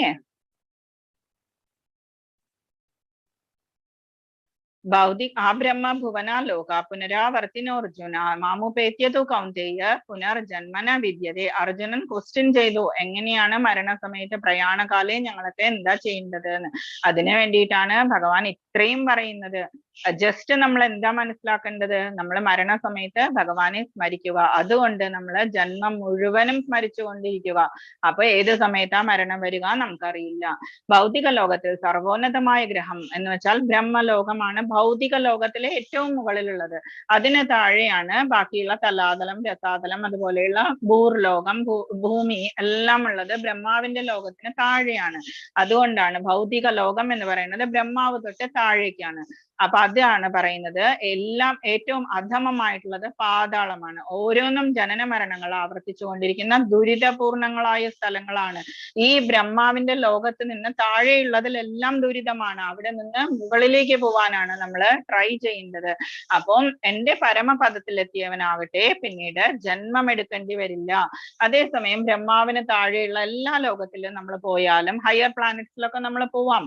നമ്മളുടെ നല്ല പ്രവൃത്തികൾ കൊണ്ട് നമ്മൾ അവിടെയൊക്കെ പോവാം. പക്ഷെ എപ്പോഴും നമ്മൾ എന്ത് ചെയ്യും? ക്ഷീണേ പുണ്യേ മർത്യ ലോകം വിശന്തി. പുണ്യത്തിന് ക്ഷീണം എപ്പോ സംഭവിക്കുന്നോ നമ്മള് പതിക്കും. അതാണ് 8.16 പറയുന്നത്. 8.21 പറയുന്നത് എന്താണ്? നമ്മളെപ്പോഴും പറയാറുള്ള ശ്ലോകാണ്. അതിന്റെ ഈക്വൽ ആയിട്ടുള്ള നെക്സ്റ്റ് ശ്ലോകാണ്. നമ്മൾ എന്താ പറയുക ഇതിന്? ന തദ്ഭാസേതേ സൂര്യോ ന ശശാങ്കോ ന പാവകഃ യദ്ഗത്വാ ന നിവർത്തന്തേ തദ്ധാമ പരമം. സൂര്യനോ അഗ്നിയോ ഒന്നും വേണ്ട, സ്വയം പ്രകാശിക്കുന്ന ലോകമാണ് എന്റെ ധാമം. അവിടെ പോയാൽ തിരിച്ചു വരണ്ട. ഞാൻ എപ്പോഴും പറയാറുള്ളതാണ്. 18th ലെസണിലാണ് ആ ശ്ലോകം വരിക. ഇത് ഇപ്പൊ നമ്മള് 8.21 നമ്മൾ പഠിക്കുന്നു. അവ്യക്തോക്ഷര ഇത്യുക്ത സമാഹോ പരമാം ഗതി യം പ്രാപ്യന നിവർത്തന്തേ തദ്ധാമ പരമം മമ. വേദാന്തികൾ അവ്യക്തമായ സ്ഥലം എന്ന് പറയുന്നത് എന്താ വെച്ചാൽ ആർക്കും ഒരു ഇമാജിൻ കൂടി ചെയ്യാൻ പറ്റാത്ത അത്രയും നല്ല സ്ഥലം. അക്ഷരം എന്ന് പറഞ്ഞാൽ അക്ഷയം എന്നാണ് എന്ന് പറയുന്ന പ്രാപ്യ സ്ഥാനത്തിൽ എന്നറിയപ്പെടുന്നതും ഒരിക്കലും തിരിച്ചു വരണ്ടാത്തതുമായ എന്റെ ധാമം. അതിൽ എന്താണ്? നമുക്ക് എങ്ങനെ അറിയാം എവിടെയാണ് എന്നുള്ളത്? അതാരാ പറഞ്ഞു തരുന്നത്? നമുക്ക് പറഞ്ഞു തരുന്നത് ബ്രഹ്മസംഹിതയില് ഭഗവാൻ ബ്രഹ്മാവാണ് പറഞ്ഞു തരുന്നത്. ഭഗവാൻ എന്ന് പറയേണ്ട ആവശ്യമില്ല, ബ്രഹ്മാവിനെ ബ്രഹ്മദേവനാണ് പറഞ്ഞു തരുന്നത്. എന്താ പറഞ്ഞു തരുന്നത്? ചിന്താമണി പ്രകര സദ്മസു കൽപവൃക്ഷ ലക്ഷാവൃതേഷു സുരഭീർ അഭിപാലയന്തം ലക്ഷ്മീ സഹസ്രശത സംഭ്രമ സേവ്യമാനം ഗോവിന്ദമാദിപുരുഷം തമഹം ഭജാമി. എന്താ പറയുന്നത്? ചിന്താമണി കൊണ്ട്, ചിന്താമണി എന്നത് ഒരു തരം ജെമ്മാണ്. ഒരു ജെമ്മിന് എന്താ പറയാ മലയാളത്തില്? ജെമ്മാണ്. അപ്പം ചിന്താമണി എന്ന് പറയുന്നത് നമ്മൾ ആഗ്രഹിക്കുന്നത് എന്തും തരുന്നതാണ്. ജം എന്ന് പറയുന്നത് നമ്മൾ മാണിക്യം, വൈഡൂര്യം എന്നൊക്കെ പറയുന്നത് പോലത്തെ ഒരു ചിന്താമണി എന്ന് പറയുന്ന കല്ല്. അത് നമുക്ക് ആഗ്രഹിക്കുന്നത് തരുന്നതാണ്. അതുകൊണ്ടാണ് അവിടുത്തെ പ്രകാരങ്ങൾ ബിൽഡിങ്സ് ഉണ്ടാക്കിയിരിക്കുന്നത്. അവിടെ എന്തുണ്ട്? കൽപ്പവൃക്ഷം രത്നം കൽപ്പവൃക്ഷമുണ്ട്. ആ കൽപ്പവൃക്ഷം എന്താ തരിക? കൽപ്പവൃക്ഷത്തിന് തൊട്ട് താഴെ പോയിട്ട് നമുക്ക് എന്ത് ചോദിച്ചാലും കൽപ്പവൃക്ഷം തരും. എത്ര കൽപ്പവൃക്ഷമുണ്ട്? ലക്ഷക്കണക്കിന്, ലക്ഷാവൃതേഷു. പിന്നെ അവിടെ എന്താ ഉള്ളത്? സുരഭീർ അഭിപാലയന്തം, എത്രയോ ലക്ഷം സുരഭി ഉണ്ട് അവിടെ. സുരഭി എന്താ തരിക? എത്രയോ പാലും എത്രയോ എന്താഗ്രഹിച്ചാലും തരുന്നതാണ് സുരഭി എന്ന് പറയുന്ന പശു. ലക്ഷ്മി സഹസ്രം, എത്ര ലക്ഷ്മി ഉണ്ട്? ഒരു ലക്ഷ്മി അല്ല, ലക്ഷ്മി സഹസ്ര ശത സംഭ്രമ സേവ്യമാനം. സംഭ്രമത്തോടു കൂടിയാണ് ലക്ഷ്മി അവിടെ ഭഗവാനെ സേവിച്ചു കൊണ്ടിരിക്കുന്നത്. എത്ര ലക്ഷ്മിമാരാണ്? 1000 സഹസ്ര ശത സംഭ്രമ സേവ്യമാനം ഗോവിന്ദമാദിപുരുഷം തമഹം ഭജാമി. അപ്പൊ ഭഗവാന്റെ ഗോലോകധാമത്തിന്റെ ഒരു വിവരണമാണ് ഭഗവാൻ ബ്രഹ്മദേവൻ ഇതിൽ തന്നിരിക്കുന്നത്. എവിടെ? ബ്രഹ്മസംഹിതയില് തന്നിരിക്കുന്നത്. ബ്രഹ്മസംഹിത എവിടെ വെച്ചിട്ടാണ് പറഞ്ഞിരിക്കുന്നത്? നമുക്കറിയാലോ. ബ്രഹ്മദേവൻ വൃന്ദാവനത്തിൽ വന്ന് ഭഗവാനെ ടെസ്റ്റ് ചെയ്തു. എന്നിട്ട് കുട്ടികളെയും പശുക്കിടാങ്ങളെയൊക്കെ കൊണ്ടുപോയി ഒളിപ്പിച്ചു വെച്ചു. 1 വർഷം കഴിഞ്ഞ് വന്നപ്പോഴേക്കും ഭഗവാൻ അതിനെല്ലാം, അയ്യോ ഇതൊക്കെ ഇവിടെ തന്നെ ഉണ്ടല്ലോ എന്ന് ബ്രഹ്മാവിന് മനസ്സിലായി. ബ്രഹ്മാവ് നോക്കിയപ്പോഴെന്താ, എല്ലാം ഇവിടെ തന്നെ ഉണ്ട്. പക്ഷെ ഒന്നും കൂടി സൂക്ഷിച്ചു നോക്കിയപ്പോ ബ്രഹ്മാവ് കണ്ടു എല്ലാവർക്കും കൃഷ്ണന്റെ രൂപമാണ്. അപ്പം ആ രൂപം കണ്ടതുകൊണ്ട് ബ്രഹ്മാവ് എന്ത് ചെയ്യുന്നു? മനസ്സിലാക്കുന്നു ഭഗവാൻ തന്നെയാണ് വന്നിരിക്കുന്നത്, ഇതൊരു ചെറിയ കുട്ടിയല്ല എന്ന് മനസ്സിലാക്കിയിട്ട് ബ്രഹ്മാവ് ബ്രഹ്മസംഹിത അവിടെ നിന്ന് ബ്രഹ്മാവ് ശരിക്കും പറഞ്ഞാല് ഭൂമിയിൽ ചവിട്ടില്ല. പക്ഷെ ഈ കൃഷ്ണനെ തൊഴുവാനും നമസ്കരിക്കാനും വേണ്ടി മാത്രം ബ്രഹ്മാവ് ഭൂമിയിൽ സ്പർശിച്ച് നമസ്കരിക്കുന്നു. എന്നിട്ട് പറഞ്ഞതാണ് ബ്രഹ്മസംഹിത എന്ന് പറയുന്നത്. ബ്രഹ്മസംഹിത ഏത് സമയത്താ വായിക്കണ്ടേ? നമ്മള് രാവിലെ 4:30 എഴുന്നേറ്റ് കുളിയൊക്കെ കഴിഞ്ഞിട്ട് ബ്രഹ്മ മുഹൂർത്തത്തിലാണ് നമ്മള് ബ്രഹ്മസംഹിത വായിക്കേണ്ടത്. എത്രയോ ആളുകള്, അറിവുള്ള ആൾക്കാര് ബ്രഹ്മസംഹിത ആ സമയത്തിരുന്ന് വായിക്കുന്നുണ്ട്. നിങ്ങളും കേട്ട് കാണും. ട്യൂണില് പറഞ്ഞാൽ നിങ്ങൾക്ക് ഇത് മനസ്സിലാവും. ഗോവിന്ദമാദിപുരുഷം തമഹം ഭജാമി, ഇങ്ങനെയുള്ള ട്യൂണില് നിങ്ങളിത് കേട്ടിട്ടുണ്ടാവും. അതാണ് ബ്രഹ്മസംഹിത എന്ന് പറയുന്നത്. അറിയില്ല എന്ന് പറയരുത്. ഇനി ലാസ്റ്റ് ശ്ലോകാണ്. വേദേഷു യജ്ഞേഷു തപസ്സു ചൈവ ദാനേഷു യത് പുണ്യഫലം പ്രതിഷ്ഠം അത്യേതി തത്സർവമിദം വിദിത്വാ യോഗി പരം സ്ഥാനം ഉപൈതി ചാദ്യം. അപ്പം ഭക്തിമാർഗം സ്വീകരിച്ചതുകൊണ്ട് വേദപഠനം, യജ്ഞ ആചരണം, ദാനം, കാമ്യകർമ്മങ്ങൾ എന്നിവയാൽ നേടാവുന്ന പുണ്യങ്ങളൊന്നും മനുഷ്യന് നഷ്ടപ്പെടുന്നില്ല. ഇതൊന്നും ചെയ്തില്ലെങ്കിലും നമ്മൾ എന്താ ചെയ്യുന്നത്? നാമജപത്തിലൂടെ, നാമജപ യജ്ഞം എന്ന് പറയും. യജ്ഞാനാം ജപയജ്ഞോസ്മി ഭഗവാൻ പറയുന്നു. 10ാമത്തെ വിഭൂതി യോഗത്തില് ഭഗവാൻ പറയുന്നുണ്ട് യജ്ഞാനാം ജപയജ്ഞോസ്മി, അതാണ് ഞാൻ എന്ന് പറയുന്നു. അപ്പൊ ഭഗവാന് ഇതൊന്നും വേണമെന്നില്ല, നമ്മളുടെ ഭാവം മാത്രം മതി. എത്ര ഭാവമാണ് നമുക്കുള്ളത്? എത്ര ഭാവങ്ങളുണ്ട് കൃഷ്ണഭക്തിക്ക്? അപ്പം ഭഗവത് സേവനം കൊണ്ട് തന്നെ മേൽപ്പറഞ്ഞ പുണ്യഫലങ്ങളെല്ലാം ഭക്തന് ലഭിക്കുന്നു. അയാൾ സനാതനമായ പരമധാമത്തിൽ എത്തുകയും ചെയ്യുന്നു. എത്ര ഭാവങ്ങളുണ്ട് ഭഗവാന്റെ ഭക്തിക്ക്? 5 തരം രസമാണ് ഭഗവാന്റെ ഭക്തിക്കുള്ളത്. 5 തരം രസം, ഭാവം എന്ന് പറയും. 5 തരത്തില് ഫസ്റ്റ് വൺ വരുന്നത് ശാന്തരസമാണ്. ശാന്തരസം ആരാ ചെയ്യുന്നത്? പശുക്കളും പുല്ല് അതുപോലെയുള്ള ഭഗവാനെ സേവിക്കുന്ന ഇങ്ങനെയുള്ള അതൊക്കെയാണ് ശാന്തരസത്തിലുള്ളത്. ഫസ്റ്റ് വൺ ആണത്. ശാന്തരസത്തെക്കാളും കുറച്ചും കൂടി മുകളിലുള്ളത് ദാസ്യരസമാണ്. നമുക്കറിയാം ദാസ്യൻ ആരാണ്? ദാസ്യനായിട്ടുള്ളത് ഹനുമാൻ സ്വാമിയാണ്. ഏറ്റവും ഇമ്പോർട്ടന്റ് ആയിട്ടുള്ള ദാസ്യം. ദാസ്യത്തില് പ്രഹ്ലാദനും പെടും. അതും ആ പ്രഹ്ലാദനും ആ ഒരു ഫീലിംഗ് ആയിരുന്നു. ആ ഫസ്റ്റ് വൺ ശാന്തരസമാണ്. അതിലും കുറച്ചും കൂടി ബെറ്റർ ആണ് ദാസ്യരസം. ദാസ്യത്തിലും കുറച്ചും കൂടി ബെറ്റർ ആയത് എന്താണ്? സാഖ്യരസമാണ്. സാഖ്യരസം ആർക്കൊക്കെയാണ്? ഭഗവാന്റെ ഫ്രണ്ട് ആയിട്ടുള്ളത് നമുക്കറിയാം. സുദാമ, അർജുനൻ, അതുപോലെ പാണ്ഡവരൊക്കെ ഉണ്ട്. എല്ലാവരും സാഖ്യരസമാണ്. കുറച്ചും കൂടി ബെറ്റർ ആണ്. അതിന് കുറച്ചും കൂടി ഉപ്പറായിട്ടുള്ളത് ആരാണ്? വാത്സല്യരസമാണ്. അത് നമ്മള് പാരന്റ്സിന്റെ രസം, നന്ദഗോപരുടെയും യശോദമ്മയുടെയും ദേവകി വാസുദേവന്മാരുടെയും, പിന്നെ ആർക്കാണോ ഭഗവാനോട് വാത്സല്യ ഫീലിംഗ് ഉണ്ടായത് അതെല്ലാം അതിന് മുകളിലാണ്. അതിന് മുകളിൽ ഏറ്റവും മുകളിൽ ഫസ്റ്റ് സ്റ്റേജിൽ ഇരിക്കുന്നത് എന്താണ്? മാധുര്യ ഭാവമാണ്. അത് ഗോപിമാരുടെ ഭാവം, രാധാറാണിയുടെ ഭാവം. അതാണ് ഏറ്റവും സ്വീറ്റസ്റ്റ്. അതാണ് നമ്മളെപ്പോഴും അമ്മമാര് ചിലപ്പോ അമ്മായി അമ്മമാര് പോരെടുക്കാറില്ലേ ഇതിനോട്, പുതിയതായിട്ട് കല്യാണം കഴിച്ചു വന്നിരിക്കുന്നത്. എന്തുകൊണ്ടാണ്? അത് വാത്സല്യത്തിലും കുറച്ചും കൂടി ഉയരത്തിൽ നിൽക്കും മാധുര്യ ഭാവം. അതുകൊണ്ടാണ് എന്താ വെച്ചാൽ അത് പാർട്ട്ണർ ഈക്വൽ ആയിട്ട് നമ്മൾ വിചാരിക്കും, പാർട്ട്ണർ, സ്പൗസ് എന്നൊക്കെ പറയുമ്പോഴേക്കും. അതാണ് ഭഗവാൻ ഏറ്റവും ഇഷ്ടമുള്ള ഭാവം. വാത്സല്യം ഇഷ്ടമില്ല എന്നല്ല പറയുന്നത്, പക്ഷെ കുറച്ചും കൂടി സ്വീറ്റ് ആയിട്ട് ഭഗവാൻ അതിനെ മാധുര്യ ഭാവം.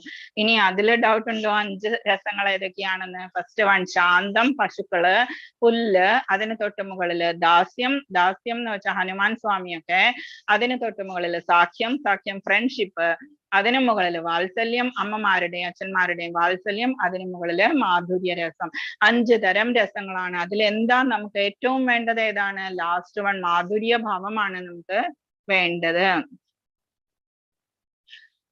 ഭഗവത് സേവനത്തിൽ മുഴുകിക്കൊണ്ട് ഒറ്റയടിക്ക് 4 ആശ്രമ വ്യവസ്ഥകളിലെ കർക്കശ വ്രതങ്ങളെയും പിന്നിട്ട് കളയാമെന്നതാണ് കൃഷ്ണാവബോധത്തിന്റെ മനോഹാരിത. എന്ന് വെച്ചാല് ബ്രഹ്മചര്യം, ഗാർഹസ്ഥ്യം, അതുപോലെയുള്ള യാതൊരു കെട്ടുപാടുകളും ഇല്ലാതെ നമുക്ക് ഭക്തി മാത്രം മതി ഇതെല്ലാം നമ്മള് ഓവർടേക്ക് ചെയ്യാൻ.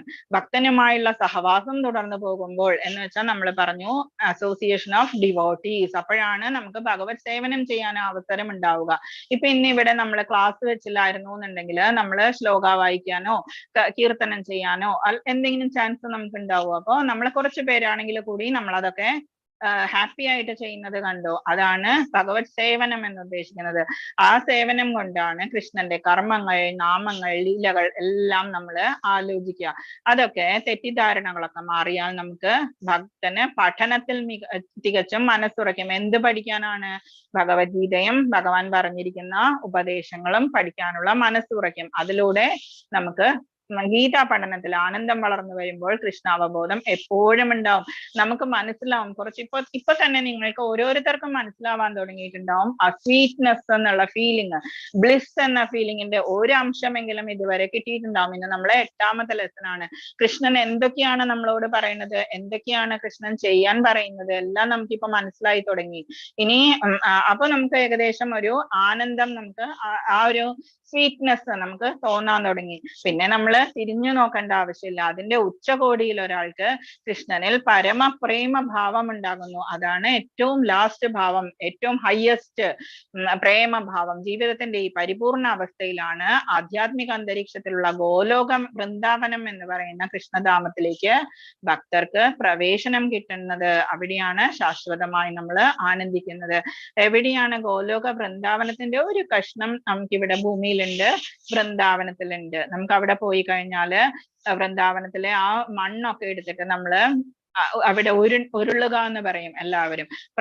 ഈ അംഗപ്രദക്ഷിണം വയ്ക്കുക, അതുപോലെയുള്ള കാര്യങ്ങളൊക്കെ ചെയ്യുമ്പോൾ നമുക്ക് മോക്ഷമാണ് എന്ന് പറയും. 3 രാത്രിയെങ്കിലും വൃന്ദാവനത്തിൽ ജീവിക്കാൻ ഭാഗ്യം കിട്ടിക്കഴിഞ്ഞാൽ പിന്നെ തിരിഞ്ഞു നോക്കണ്ട എന്ന് പറയും. പുരീധാമത്തിലാണെങ്കിലോ ഭഗവാന്റെ പ്രസാദം കഴിച്ചു കഴിഞ്ഞാൽ തിരിഞ്ഞു നോക്കണ്ട, പിന്നെ നമുക്ക് ലിബറേഷൻ ആണ്. ഇത് കണ്ടോ? ഗോപീചന്ദനം. ഇത് ഭഗവാന്റെ തിലകം ചെയ്യാനുള്ള സ്റ്റൈലാണ്.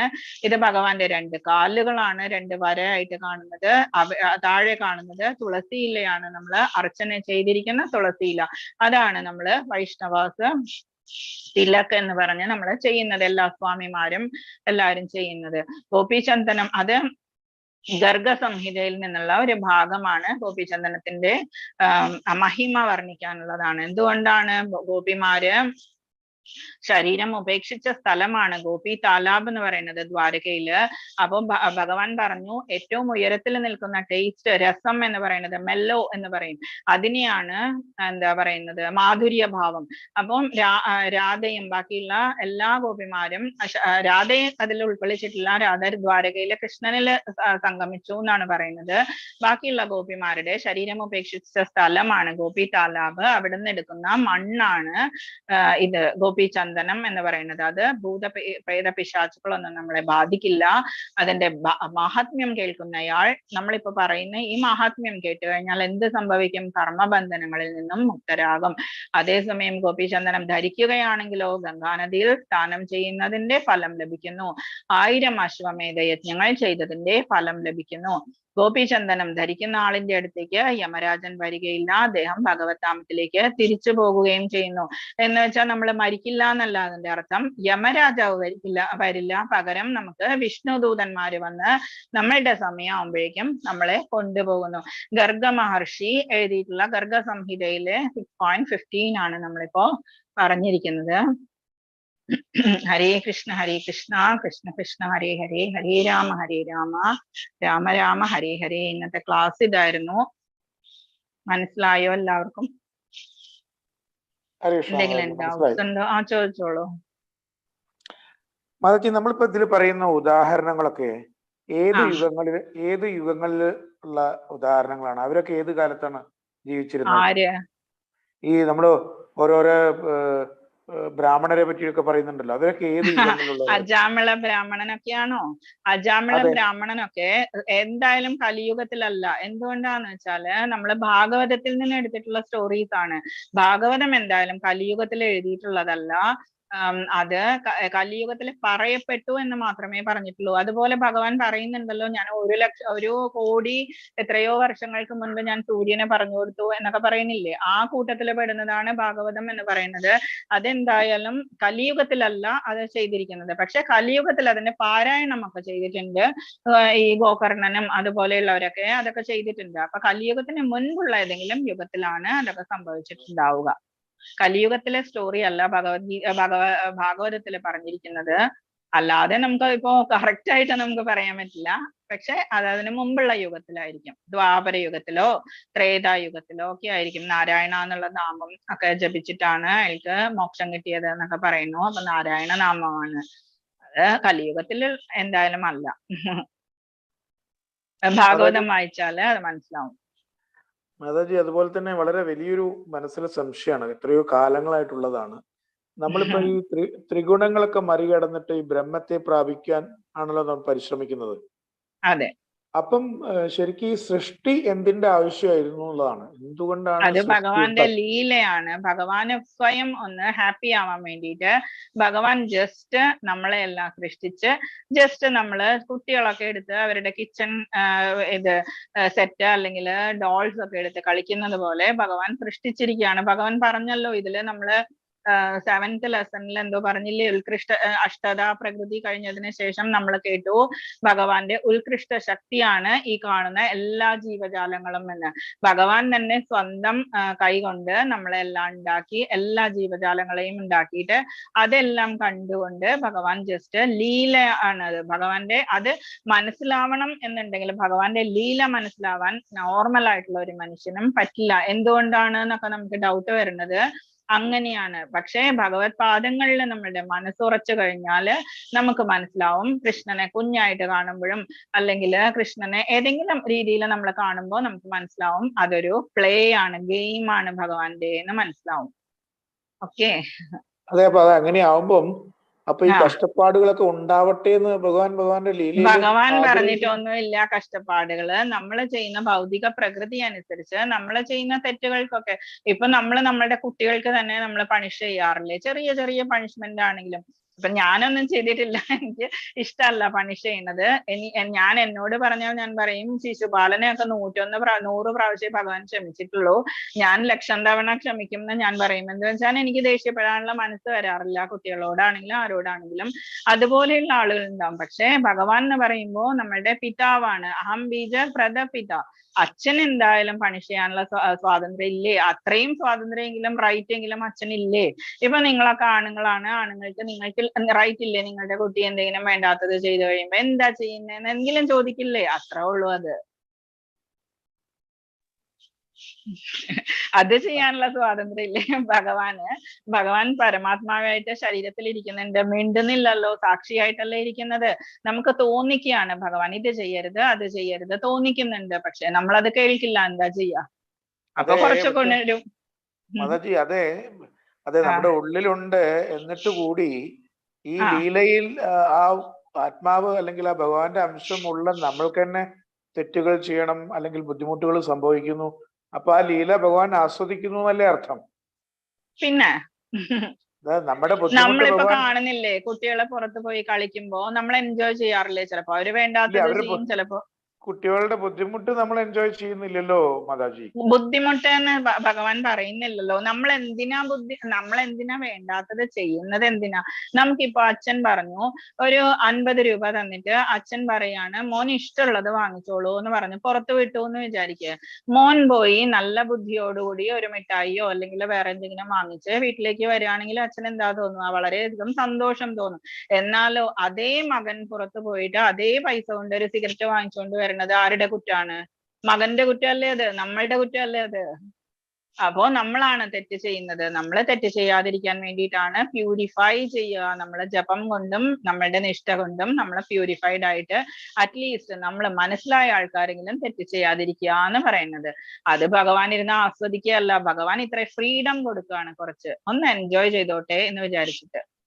അതെന്താന്ന് വെച്ചാൽ ഇപ്പോ നാമനിഷ്ഠാദാസ് പ്രഭു ഒക്കെ പറയുന്നത്, പ്രഭു പാദര് പറഞ്ഞിരിക്കുന്നത്, നമ്മള് ഗോലോകത്ത് ഉണ്ടായിരുന്ന ഓരോ വ്യക്തിയും നമ്മൾ എന്തെങ്കിലും കാരണവശാൽ ഏതെങ്കിലും ലോകത്തുണ്ടായിരിക്കുന്ന, ഗോലോകത്ത് പോയി കഴിഞ്ഞാൽ തിരിച്ചു വരില്ല, പക്ഷെ നമ്മള് ഭഗവാനിൽ നിന്ന് വേറിട്ട് നമുക്കൊരു ജീവിതം വേണം എന്ന് നമ്മൾ ആഗ്രഹിച്ചു.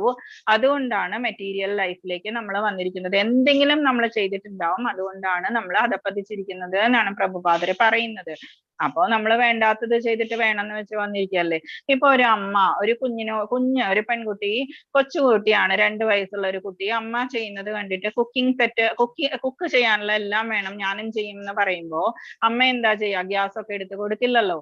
എന്താ ചെയ്യാ? ജസ്റ്റ് ഒരു ചെറിയൊരു കിച്ചൺ സെറ്റ് വാങ്ങിച്ചിട്ട് അത് അവിടെ ഇരുന്ന് ചെയ്യൂ എന്ന് പറഞ്ഞിട്ട് അതുപോലെയുള്ള സംഭവങ്ങളൊക്കെ പ്ലാസ്റ്റിക് കൊണ്ടുള്ളതോ ഒക്കെ വാങ്ങിച്ചു കൊടുക്കും. അതുപോലെ തന്നെ ഭഗവാൻ ഈ മെറ്റീരിയൽ വേൾഡ് ഉണ്ടാക്കിയിട്ട് നമുക്ക് കളിക്കാൻ തന്നിരിക്കുകയാണ്. അതിൽ നന്നായിട്ട് കളിക്കാം. ഏത് ഗുണത്തിൽ വേണം നമ്മളുടെ തീരുമാനമാണ്. മനസ്സിലായി മാതാജി. ഹരേ കൃഷ്ണ. ഹരേ കൃഷ്ണ. വേറെ ആർക്കെങ്കിലും ഡൗട്ട്സ് ഉണ്ടോ? 8:15 എനിക്ക് കുഴപ്പമില്ല, പക്ഷെ പോകുന്നവർക്ക് പോണം എന്ന് തോന്നുന്നല്ലോ. ബോറടിക്കും. അധികം നമ്മൾ ക്ലാസ് ഒക്കെ 1 hour കൂടുതൽ എടുത്തു കഴിഞ്ഞാൽ ചിലപ്പോ ചിലവർക്കെങ്കിലും ബോറടിക്കും. അതുകൊണ്ടാണ് ഞാൻ ആ സമയത്ത് തന്നെ നിർത്തുന്നത്. പക്ഷെ ചില സ്റ്റോറീസ് ഒക്കെ വരുമ്പോഴേക്കും പറഞ്ഞു പോകുമ്പോൾ നമ്മളൊരു 5 മിനിറ്റ് അങ്ങോട്ടും ഇങ്ങോട്ടും ആവും. വേറെ ആർക്കെങ്കിലും ഡൗട്ട്സ് ഉണ്ടോ? എന്തെങ്കിലും ഉണ്ടെങ്കിൽ വാട്സപ്പിൽ ചോദിക്കാം. എന്റെ നമ്പർ ദിവ്യ മാതാജിയുടെ അടുത്ത് ചോദിച്ചാല് കിട്ടും. ഓക്കെ, നമ്മള് ടീച്ചേഴ്സ് സ്റ്റുഡൻസ് അതിന്റെ വാട്സപ്പിൽ ഇല്ല, അതുകൊണ്ടാണ് ഞാൻ എടുത്ത് പറയുന്നത്. ഓക്കെ, നമുക്ക് സ്റ്റോപ്പ് ചെയ്യാം ആർക്കും ഡൗട്ട് ഇല്ലെങ്കിൽ. ഹരേ കൃഷ്ണ കൃഷ്ണ കൃഷ്ണ ഹരേ ഹരേ, ഹരേ രാമ രാമ രാമ ഹരേ ഹരേ, ഹരേ കൃഷ്ണ കൃഷ്ണ കൃഷ്ണ ഹരേ ഹരേ, ഹരേ രാമ രാമ രാമ ഹരേ ഹരേ, ഹരേ കൃഷ്ണ കൃഷ്ണ കൃഷ്ണ ഹരേ ഹരേ, ഹരേ രാമ രാമ രാമ ഹരേ ഹരേ. ഹരേ കൃഷ്ണ. ദിവ്യ മാതാജി സ്റ്റോപ്പ് ചെയ്യാം.